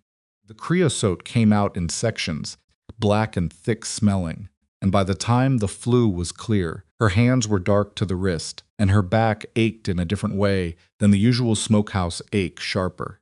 Higher up, kind that came from working in a bad position for too long. She restarted the fire herself and sat beside it while it built back to temperature, watching the draw with the same close focus she had given it that very first test burn weeks ago, when the smokehouse was newly repaired and nothing was certain. The draw came back clean. She sat in the warmth of it for 20 minutes after the temperature had stabilized, and she was aware in the way you become aware of things. When your hands are dirty, and your back hurts, and you're sitting on the cold floor of a smokehouse in Montana with everything on the line that she was tired. Not physically tired alone, but the deeper kind of tired that accumulated from weeks of making 10 decisions a day and getting most of them right. And knowing that getting most of them right wasn't the same as getting all of them right, and that the one you got wrong was always the one that mattered. Nolan sat down on the opposite side of the firebox without asking. He didn't say anything. He just sat there, which was a form of company she appreciated more than conversation right now. After a while, he said, "My sister's name is Clara." She looked at him across the fire. "She's 12, he said. "She likes drawing things. Animals, mostly. She draws them in the margins of everything." He paused. "I just wanted you to know her name." Eliza looked at the fire for a moment. "Clara," she said. "Yes, ma'am." She stood up, brushing ash from her hands against her work apron. "Keep the temperature where it is. Log it every 2 hours." "Yes, ma'am." She went back to work. The fourth batch came off the racks on the morning of the third day, 12 hours later than she'd originally calculated, which meant they had 1 day less than she'd planned for. She inspected every piece herself. The 6 that had been on the lower racks when the flu issue developed were checked most carefully. She cut samples from 3 of them and examined the interior closely and found them acceptable, not the ideal of what the batch could have been, but within the standard of what she had documented in the Coulter records. She set the 6 aside for the ranch's own use and packed the remaining product herself, with Nolan helping, using the same clean-lined box design as the Billings trip. It was a larger shipment this time, 214 pounds. The weight of it, when she and Caleb loaded the wagon the following morning before light, was satisfying in a way that didn't need words. 214 pounds of product that hadn't existed 6 weeks ago, that had come out of a smokehouse everyone had written off, built back from nothing by people who didn't have good options and had made good decisions anyway. She climbed up onto the wagon seat and settled her coat around her and put the leather case with the delivery records on her lap. And Caleb released the brake, and they moved out of the yard into the dark. They were 4 hours out of Blackridge when the rider caught them. He came from behind, moving fast enough that Caleb heard the hoofbeats and looked back before Eliza did, and she turned to see a man on a gray horse closing the distance at a pace that wasn't social. Pulled up alongside the wagon and said Caleb's name. He was young, 25, maybe with a lawyer's coat and a leather satchel, and he was breathing hard from the ride. "Mr. Mercer," he said again. "Who are you?" Caleb said. "I represent the interests of a Mr. Victor Raines." He reached into the satchel and produced a folded document. "Mr. Raines has exercised his right to purchase the banknote on Blackridge Ranch as of 2 days ago. This is formal notice that the full balance of that note is hereby called due within 72 hours of service of this document." He held the document out to Caleb. "You've been served, sir." Neither Caleb nor Eliza said anything for a moment. Caleb took the document. He looked at it. He looked at the lawyer. 72 hours, he said. "Yes, sir. The note terms allow the note holder to call the full balance upon transfer of ownership," the young man said. He had the look of someone delivering bad news he did not enjoy delivering, but had been paid to deliver regardless. Mr. Raines has complied with all legal requirements. The 72 hours begins from this morning." He turned his horse and rode back the way he came. Eliza counted it in her head without looking at Caleb. 72 hours. The Coulter delivery was a half-day's drive further. The return trip from Coulter's operation was a full day. If Coulter paid on receipt, if he was willing to do that, if the conversation she had planned for went the way she needed it to go, they could be back at the bank in Billings with the cash in hand before the 72 hours expired. Barely. If nothing went wrong. If nothing went wrong. Caleb read through the document in silence. His face was the controlled face of a man managing something very large in a very small space. She had seen that face before, and she understood what it cost him. "He timed it," Caleb said. "Yes. He knew we were going to Billings. He wanted us on the road when the papers were served. Away from the ranch, away from the bank. He paused. He wants us scrambling. He wants us to turn the wagon around, she said. He wants us to go back to the ranch and panic and try to negotiate with him, because negotiation is where he has the advantage. She looked at the road ahead. He does not want us to keep driving. Caleb looked at her. Do we keep driving? She held his gaze. If Coulter pays on receipt, we have enough to clear the note before the deadline. She said it plainly, without softening it. If Coulter doesn't pay on receipt, we come home with a delivery and a contract, and 8 days until the first payment, and Raines has control of the property before that payment arrives. Those are bad odds. They're the odds we have. She turned back to the road. Drive faster. He drove faster. Silas Coulter was not at his provisions office when they arrived. He was at a warehouse near the Eastern Rail Depot, taking inventory of a large incoming shipment, and his foreman directed them there with a look that said he was used to people showing up unexpectedly and had decided not to have opinions about it.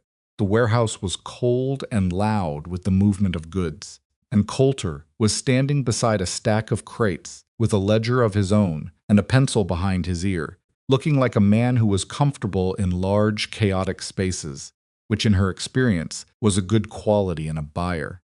He saw the wagon and then saw Eliza, and his expression moved through mild surprise into the neutral professional assessment she had seen from him before. Mrs. Mercer, he said. You're early. 3 days, she said. I know. I apologize for not sending advance word. Circumstances made it difficult. He looked at the wagon, at the box, at her face, the quick-moving eyes that cataloged everything. How much have you got? He said. 214 pounds. Same quality standard as the samples. I have the batch records here. She held up the leather case. He looked at her for a moment longer. Then, bring it inside. They unloaded the wagon together, Eliza, Caleb, and 2 of Coulter's warehouse men, and Coulter examined a sample dozen pieces himself, the same way he had in the provisions exchange. He didn't rush it. She didn't ask him to. When he was done, he handed the piece back and looked at her steadily. Same quality. Yes, better in some respects. He picked up the batch records and read through them quickly, stopping at the section about the flu issue and the 6 pulled pieces. He read that part twice. He looked up. You documented the flu problem. I document everything, and you pulled the affected pieces rather than including them. They were within acceptable range, she said, but they weren't the standard of the rest of the batch. I set them aside. He held her gaze. A lot of suppliers wouldn't have. A lot of suppliers aren't planning to do business with you for the next 6 months, she said. Something moved in his expression. Not a smile, he wasn't, a man who smiled easily, but the closest thing to one she had seen from him. What do you need? He said. She told him. Not everything, not about rain specifically, because that was between Caleb and a land speculator and a bank, and it was not Coulter's problem to solve. But she told him that they were facing a financial deadline, that the deadline was 72 hours, that she was asking him to consider paying on receipt rather than net 30 as a professional courtesy between parties who had just entered a contractual relationship. She told him what the payment amount would be, and that she could have the product properly documented and transferred within the hour. She told him all of it plainly, without apology and without theater, the way her father had always said the only honest way to ask for something was directly, with the full picture in front of the other person, so they could make a real decision rather than a managed one. Coulter listened without interrupting. When she finished, he was quiet for a moment. Net 30 is standard for a reason, he said. I know that.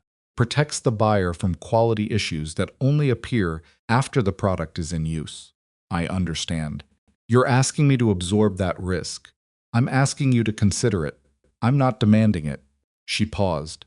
If the answer is no, we'll honor the contract terms and deliver the balance of the month's quantity on schedule.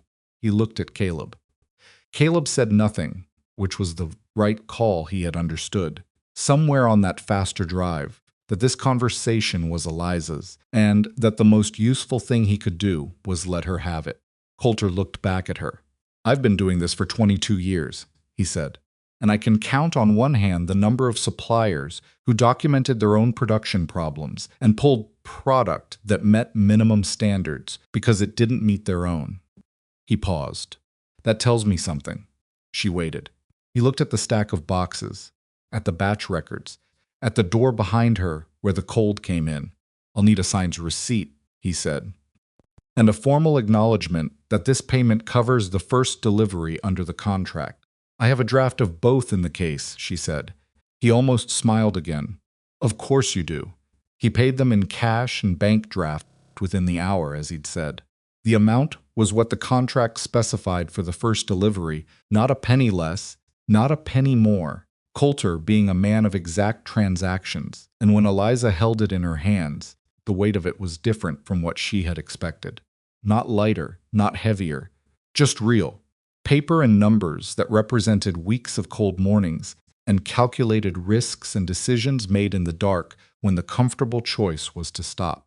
She put it in the leather case and closed the clasp. Same quality next month, Coulter said as they were leaving. Same quality, she said. They drove through the night. There was no conversation about whether to stop and rest or to push through. They both understood the arithmetic. 72 hours from the morning of service meant the window closed on the third morning, and they had used one of those days getting to Coulter and one getting the payment, which left them one day to get back to the bank in Billings, and one day was exactly how long the return trip took under normal conditions. Normal conditions being defined as roads that stayed passable, horses that stayed sound, weather that stayed manageable, and nothing going wrong that they hadn't anticipated. Montana in February was not reliably sympathetic to those requirements. Temperature dropped 3 hours into the night drive, dropping the way it dropped in that territory, not gradually, but suddenly, as if a door had opened somewhere north and let something in. The horses felt it, and Caleb felt it, and Eliza felt it through 4 layers of wool and the horse blanket she had pulled over her lap in the second hour. She did not ask to stop. The cold was a fact, not a reason. She made herself stay awake by going over numbers in her head. Not the ranch numbers, those she knew from memory now. Every figure in every column but older numbers. Her father's numbers, and the provisioning business in Pennsylvania before the decline. She ran through them the way other people might pray, or count, or do other things with their minds, when their bodies were running on not enough sleep and too much cold. It was a strange kind of comfort, those old numbers. They reminded her that she had come from something that worked, even if it had stopped working in the end. Around the second hour of darkness, Caleb said, "You should sleep." "I'm fine, Eliza." She looked at him. He was watching the road, not her, his breath making small regular clouds in the cold air. "I'm fine," she said again. He didn't push it. He just reached over and adjusted the horse blanket where it had slipped on her side. Without looking at her, the gesture so matter-of-fact that she almost didn't notice it. Then he put his hand back on the reins. She noticed it. She didn't say anything about it, but she noticed it, and it sat somewhere in her chest in a way she didn't entirely have language for, which was fine. Not everything needed language. Some things were just true, and they stayed true whether you named them or not. She slept for 2 hours in the small hours of the morning, sitting upright on the wagon seat with the leather case on her lap, and the cold pressing in from every direction, and when she woke, the sky was lightening in the east, and Caleb was still driving, and the horses were tired, but sound. "You should have woken me earlier," she said. "You needed 2 hours more than I needed a rest," he said. She thought about arguing, and decided it wasn't worth the energy. He wasn't wrong. They reached Billings at mid-morning of the third day, with 9 hours left inside the 72. The bank was on the main commercial street, a solid brick building with brass fittings that were meant to communicate permanence and reliability, qualities that in Eliza's experience banks were better at communicating than actually providing. Harlan Dodd, the banker who had sold Caleb's note to Raines, was a thin man in a gray suit who appeared in the front office, with the expression of someone who had been briefed on what was coming and was not entirely comfortable about his role in it. He should not have been comfortable. Caleb walked in ahead of Eliza, and she let him take the front of the room, because this was his name on the note and his land on the document, and she understood the importance of that. Here, in this building, so with this man, close, and she had the leather case, and she was watching Dodd the way she watched everything, for the signals that weren't in the words. "I want to pay the note," Caleb said. "Full balance." Dodd looked at him, looked at the leather case in Eliza's hands, looked back at Caleb. "Mr. Raines has—" "I know what Raines has," Caleb said. "I'm here to pay the note. Full balance today." He paused. "Are you going to let me do that or not?" The legal answer to that question was not complicated. The note holder's rights upon transfer were specific, and the redemption terms were equally specific. And within the 72-hour window, Caleb had the legal right to clear the debt directly. Dodd knew this. His discomfort was not about legality.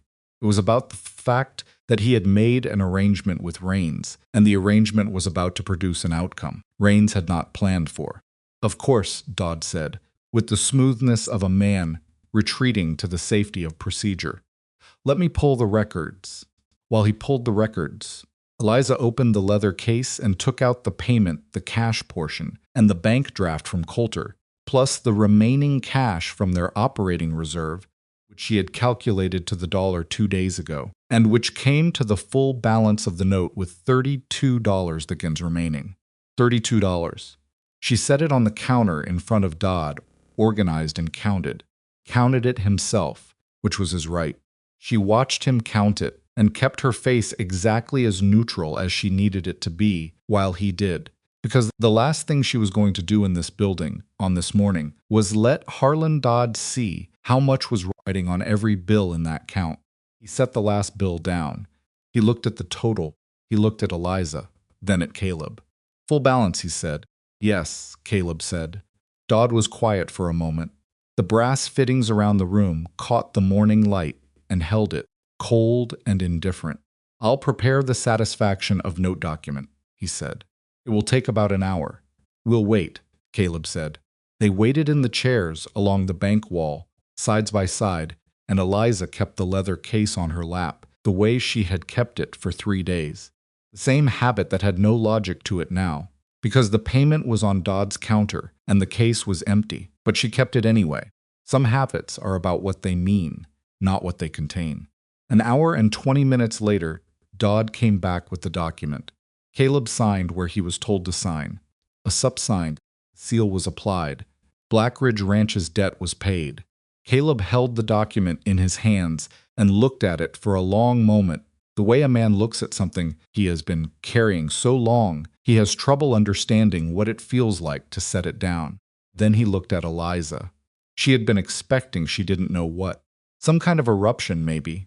Relief pouring out in one of the ways relief pours out of a person who has been holding something heavy for 4 years.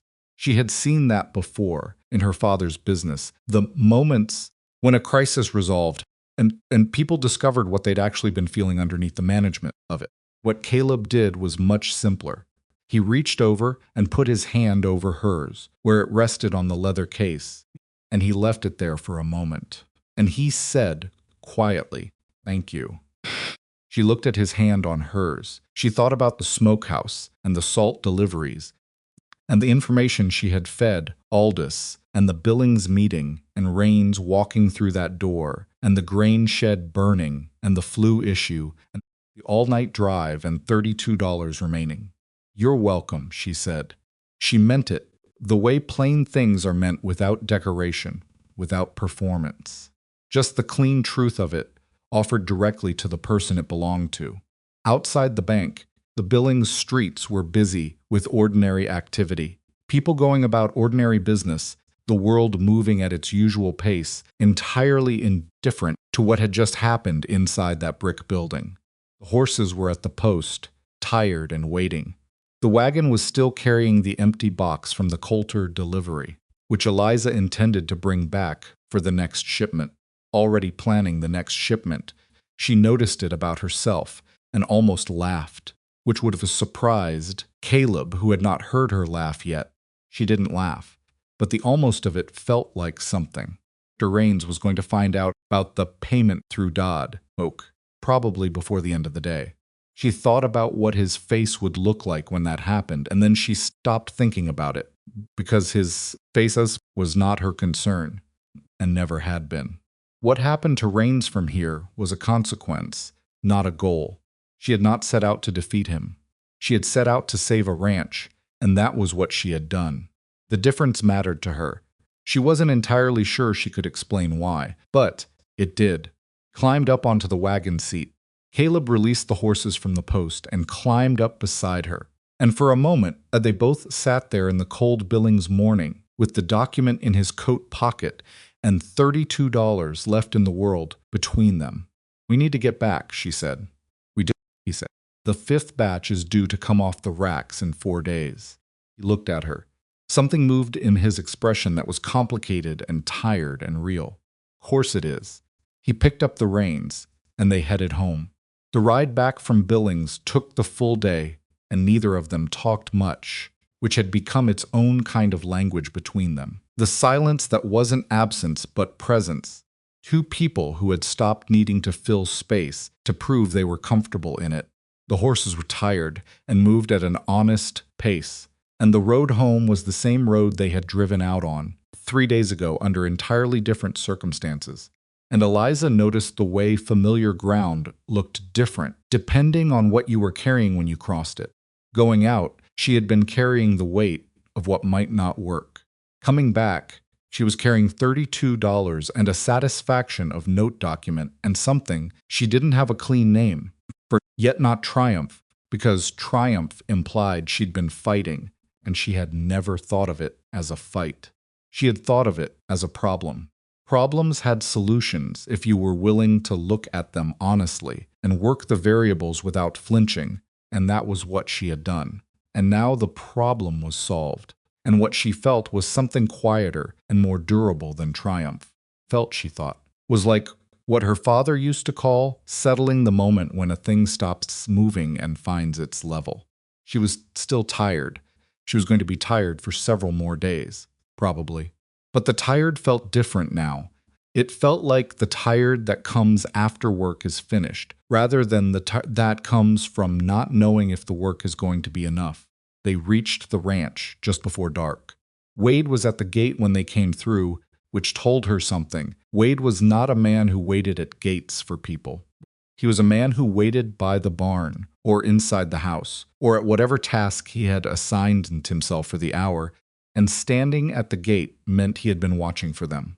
Climbed down from the wagon before it had fully stopped, and he looked at her face, and then at Caleb's face, and something shifted in his expression.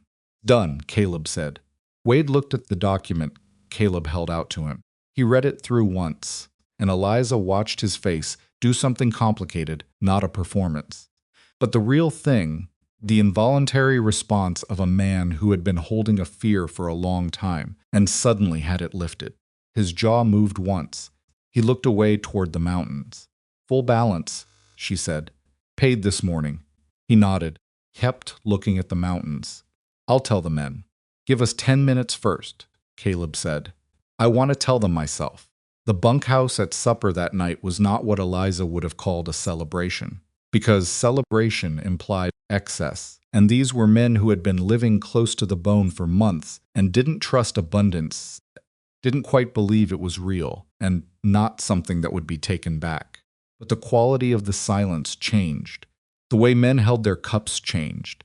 The small, specific weight of dread that had been sitting on the room like a third season lifted, and what replaced it wasn't joy exactly, but something more sustainable than joy, the particular relief of men who have been genuinely uncertain whether they would have work next month, and who now knew they would. Caleb stood at the front of the room and told them plainly, no dramatics, just the facts. The note was paid, the ranch was clear, the Coulter contract was in place, and the operation they'd spent the last 6 weeks building was going to keep running. He said something else then. He said it looking at Eliza, and she had not expected it. And she was not someone who was easily caught off guard, but this managed it. "None of this was me," he said. "I want you all to understand that." Kept the lights on, and I kept the cattle fed, and I wrote an honest letter to a woman in Pennsylvania. That's what I did." He paused, and the room was the kind of quiet that pays attention. Eliza did the rest. She looked at her coffee cup. She was aware of 22 pairs of eyes turning toward her, and she made herself sit still with that awareness, because she had never been good at being seen, and she was not going to pretend otherwise. Nolan, across the table, was turning his cup in his hands. He caught her eye and gave a small nod that contained something she understood. Gratitude, but the kind that doesn't have anywhere to go yet. The kind that's still looking for the right form. Wade, from the far end of the room, raised his cup without a word. One by one, the others followed. Not in a coordinated way, not all at once, but the way things spread through a group of people who are not performing, but genuinely feeling something in the same moment. Tin cups raised in a cold bunkhouse in Montana in February by men who had come very close to losing everything. Directed at a woman who had arrived 6 weeks ago with one trunk and a dead father's ledger and an understanding of salt ratios. She raised her own cup, briefly, and she didn't say anything, because there was the nothing to say that the moment wasn't already saying better. Victor Rains left the territory by April. It did not happen dramatically. There was no confrontation, no public collapse, nothing that made a good story to tell afterward. What happened was quieter and in some ways more complete than a dramatic ending. The slow withdrawal of a man whose influence depended on other people's vulnerability and who had run out of vulnerable people willing to work with him. The ranchers he had pressured over the years, the smaller operations he'd squeezed or threatened or positioned to buy out cheaply heard about Black Ridge. Not through any announcement, but through the territory's ordinary channels of information, which in practice meant that men talked to other men over fences and at feed stores and in the waiting rooms of banks. And what they said was that Rains had tried to take Caleb Mercer's ranch and had not managed it, and that a woman from Pennsylvania had outmaneuvered him at his own game using nothing but cured beef and a father's ledger. That story told the way things get told in a territory where people understand what losing land means, had a particular effect. People who had been afraid of Rains stopped being afraid in exactly the proportion required for his influence to evaporate. He didn't have money and power in the abstract. He had money and the leverage that came from other people's fear. And when the fear stopped, what remained was just a man with capital and no one willing to do business with him on terms he found acceptable. He sold his Billings office building in March. By April, his name stopped appearing in conversations about territory land deals. Eliza heard about it secondhand from Caleb, who heard it from Wade, who had been told by the man who ran the telegraph office in Billings. She was in the smokehouse when Caleb told her, checking the 6th batch, and she listened and then went back to what she was doing. "You're not going to say anything," Caleb said. "What would I say?" Most people would say something. She checked the draw on the firebox. It was good. It was consistently good now. She had learned its particular behavior, and it had stopped surprising her. He made a decision about how to use the advantages he had, she said finally. People do. He used them against people who couldn't push back. When someone pushed back, he stopped. She straightened up. That's not a story about Rains. That's just a story about how that kind of power works. Caleb watched her. He had a look she had come to know well over the past weeks, the look of a man who is listening to a woman say something that he is turning over in his mind and finding he agrees with, but doesn't quite have the words for himself. "You don't hate him," he said. "Hating him would mean spending energy on him," she said. "I have better uses." She looked back at the firebox, at the clean, consistent draw of the smoke, and she thought about that for a moment, about what it meant to not hate the person who had set fire to your grain shed and sent a lawyer after you on a frozen road, and whether that made her cold or practical, or simply someone who understood that feeling your enemies got in the way of building what you were trying to build. She had thought about it in the weeks since Billings, in the small hours, when the ranch on us was quiet, and she had the particular insomnia that came from a mind that didn't know how to stop calculating, even when there was nothing urgent left to calculate. She decided that what she felt about Rains was closer to a kind of flat clarity than anything with heat in it. He had been a problem. The problem was resolved. She had work to do. The work was the thing. It always came back to the work. The fifth batch and the sixth ran simultaneously without incident, and the second delivery to Coulter went out on schedule with 230 pounds, 16 pounds over the contracted minimum, which Eliza documented carefully because building the relationship meant consistently giving slightly more than you had committed to, not dramatically more. Just the small, reliable surplus that told a buyer he had chosen correctly. Coulter wrote a brief note with the payment. It said, "Good." Same next month, she put the note in the ledger. That was how she marked it. The Smokehouse expanded in March, when the weather allowed construction work. Not through some grand plan, but through practical necessity, the Coulter contract was solid. A second buyer in the territory had made an inquiry based on what he'd heard through the mining supply network, and the existing operation couldn't produce the volume required without a third firebox.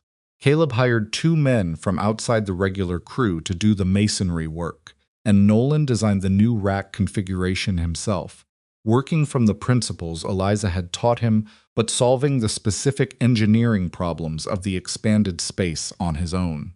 Came to her when he'd finished the design. "I'd like you to check it before we build," he said.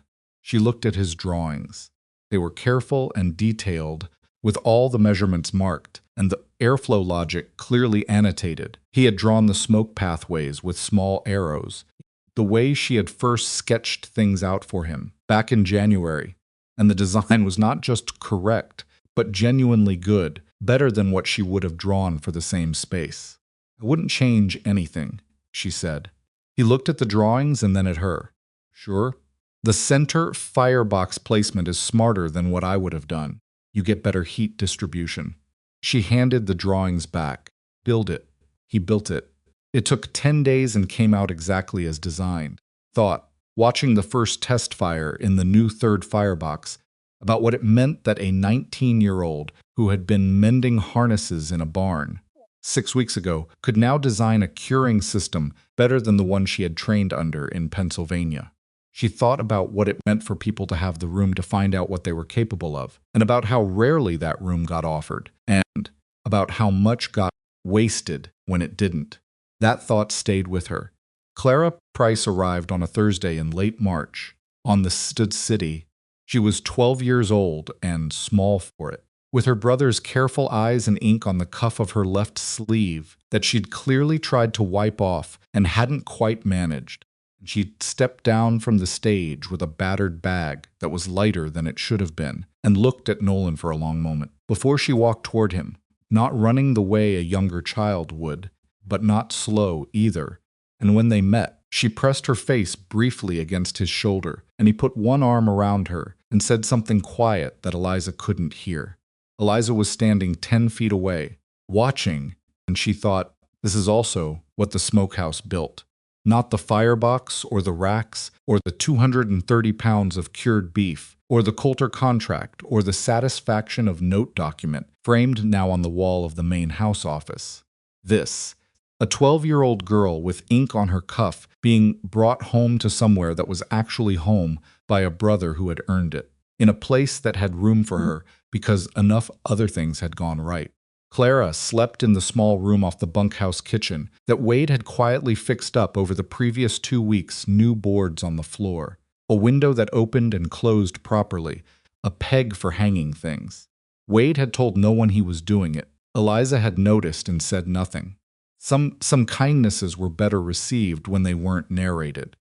In the first week, Clara helped in the kitchen in the mornings and spent the afternoons at the main house, at the corner of Eliza's work table, drawing in the margins of whatever paper she could find.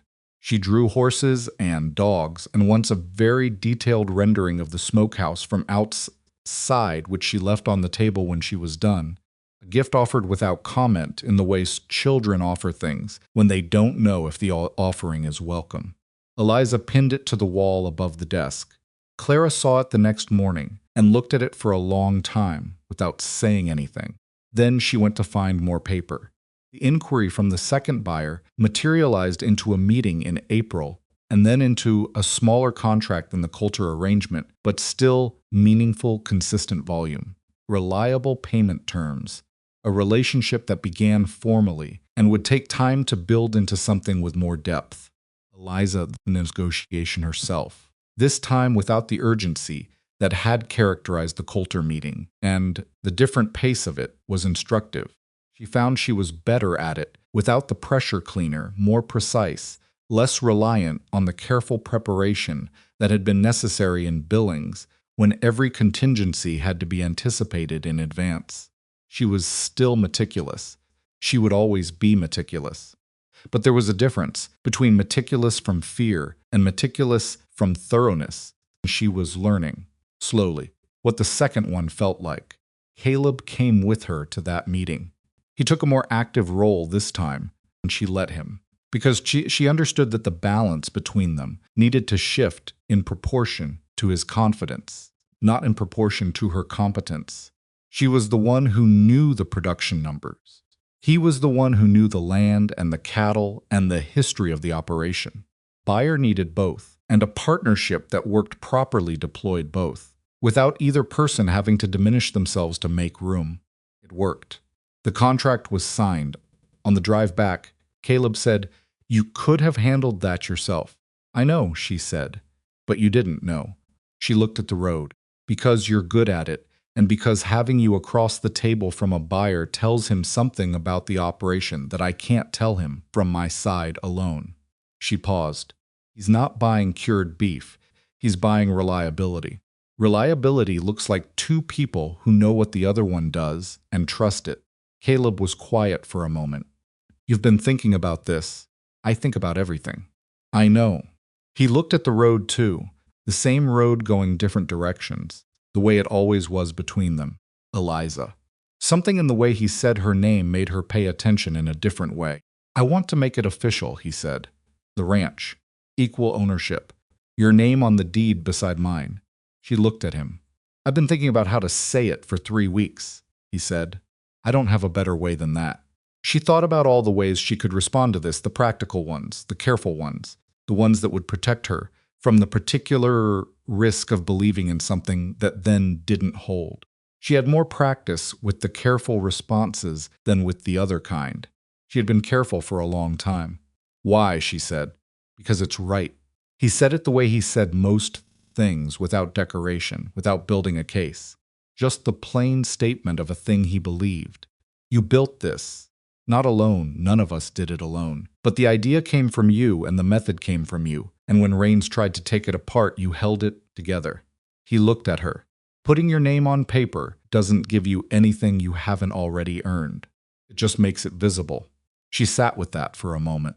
She thought about her father, who had built his provisioning business over 23 years and left it to lawyers to distribute because she was not a son. She thought about the brother-in-law in Pennsylvania who had made her feel like a burden in his house. She thought about 31 years of having things she had built or earned or managed exist in categories that other people controlled. She thought about the Smokehouse. "All right," she said. He looked at her. "That's it? All right? What did you want me to say?" "I don't know," he said. "Something." I said, "All right." "I mean, all right." She looked back at the road. "Don't make it complicated." He almost laughed. She heard the almost of it, that sound that was close to laughter but wasn't quite the same. She had almost loved that day outside the bank, and she thought that between the two of them they had accumulated a significant number of almost logs over the past weeks, which was either a problem or a thing worth paying attention to. He decided it was a thing worth paying attention to. The deed was filed in May at the county records office with both their names on it in the same ink on the same line. Eliza Mercer and Caleb Mercer, co-owners of Black Ridge Ranch, Granite County, Montana Territory. She held the copy of the filed deed for a moment outside the records office. In the May light that was the first warm light the territory had offered in months, and she thought about a lot of things. And then she folded the document carefully and put it in her coat pocket. Beside the letter she still carried, the one Caleb had written, that she had answered the same day it arrived. The honest letter from a man who hadn't promised her anything she couldn't have, and had meant everything he said.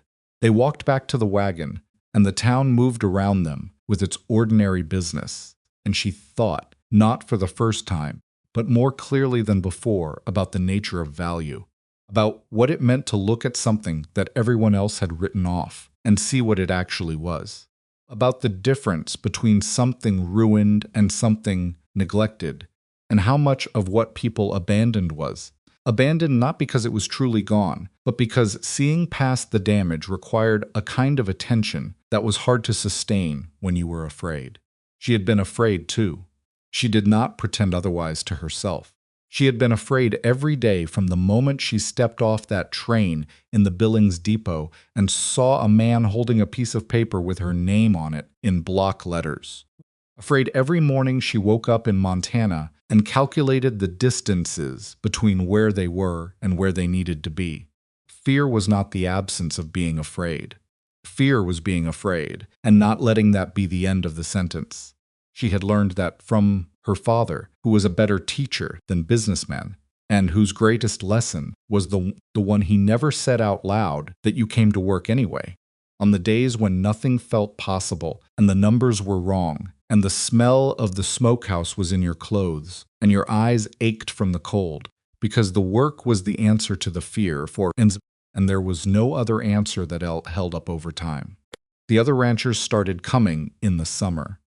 Not all at once, and not with formal requests, more the way neighbors come, sideways and without commitment, testing the approach before they committed to the arrival. A man from a spread east of Black Ridge came by in June on the pretense of discussing water rights and spent most of the visit watching the smokehouse operation.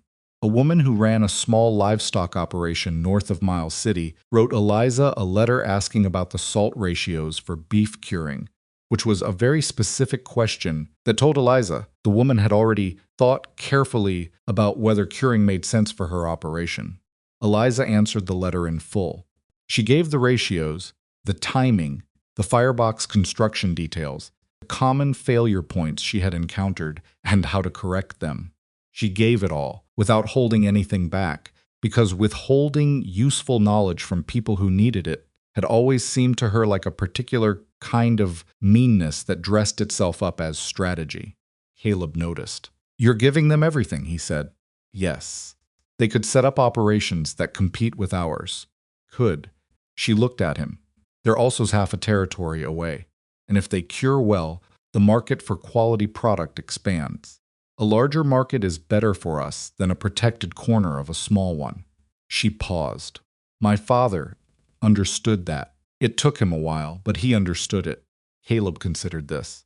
You've been thinking about teaching. I've been thinking about the woman with the livestock operation north of Miles City, who is probably sitting on the same underused resource we were, and who could turn it into something that keeps her family stable through next winter. She looked back at her ledger. If I know how to help that happen, and I don't, that's on me. He didn't argue. He had stopped arguing with her on the things she had clearly thought through, which was one of the things she respected most about him. Not that he always agreed, but that he understood the difference between a conversation and a conclusion, and didn't confuse one for the other. The woman from north of Miles City came to visit in July. Her name was Harriet Blaine, and she was 53 years old and had been running her operation alone since her husband died 4 years ago. And she sat at the kitchen table and asked questions the way Eliza liked, questions asked specifically, with context, without apology.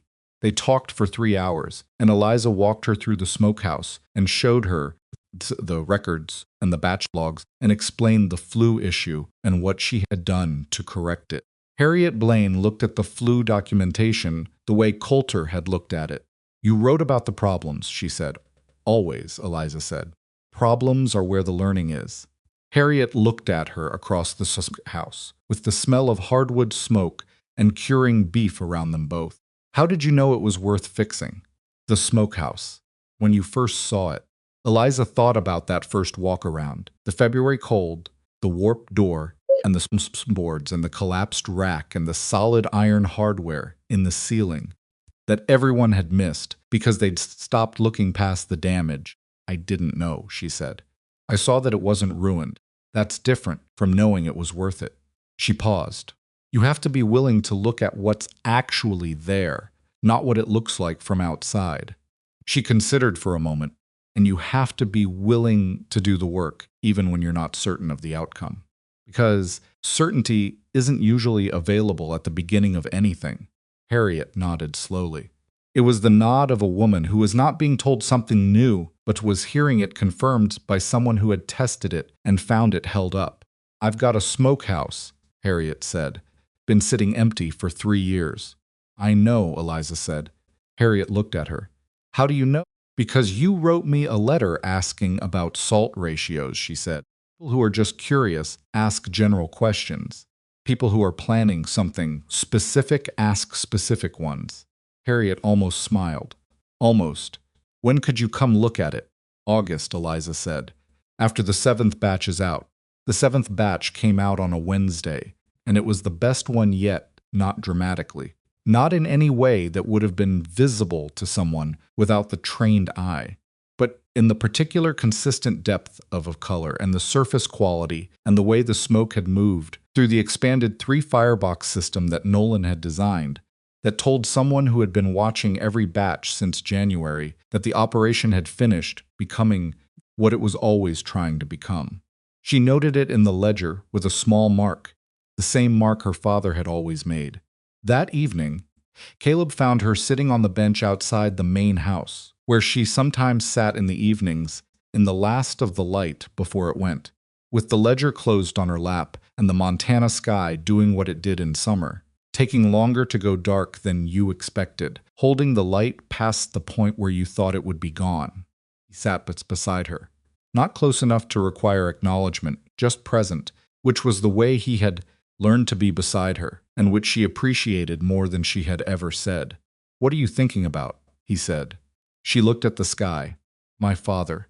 He waited. He used to say that the hardest thing in business wasn't competition or bad luck or even debt, she said. He said it was seeing clearly, seeing what was actually in front of you, rather than what you expected to see, or what you were afraid of seeing, or what you wanted to see. She paused. He thought most people went through their whole lives looking at things they'd already decided about and missing what was actually there. Caleb was quiet for a moment. He sounds like he was a good man. He was a complicated one, she said, which is mostly the same thing, in the end. She looked at the ridge line where the mountains met the sky. He would have liked this place. The ranch? The problem of it, she said. He loved a problem that turned out to be something else when you looked at it right. Caleb looked at the sky, too. Beside them, the ranch settled into its evening sounds horses, the distant low complaint of cattle. Somewhere the particular knock of the bunkhouse door that needed its top hinge adjusted, thing she had noted 3 weeks ago and intended to mention to someone and kept forgetting. She would mention it tomorrow. Eliza, Caleb said. The broken smokehouse, he said. Was it always about the ranch? When you first decided to fix it, she thought about it. Honestly, the way she thought about things she wanted to answer well. No, she said. At the beginning, it was about the numbers. Margin and output, and what the cured price versus the raw sale price meant for the bank payment. She paused. But somewhere in the middle of it, somewhere around the 2nd batch, maybe, or when Nolan stayed late, to rebuild the rack that had gone wrong, it stopped being about the numbers. What did it become? She looked at the ridgeline, sky, at the last of the light hanging on past where it should have been. It became about what was actually there, she said. What was in the thing that everyone had given up on? What was still solid underneath the damage?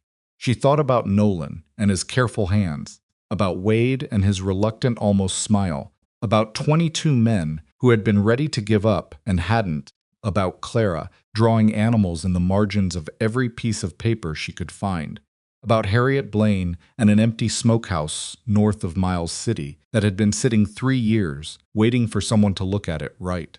The smokehouse was never just about meat, she said.